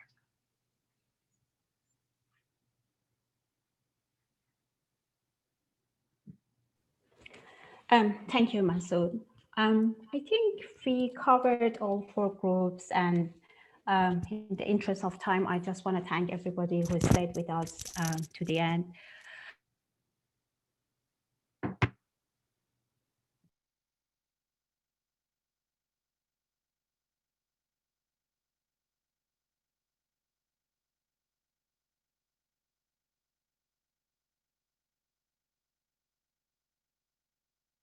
And with that, we can close the session.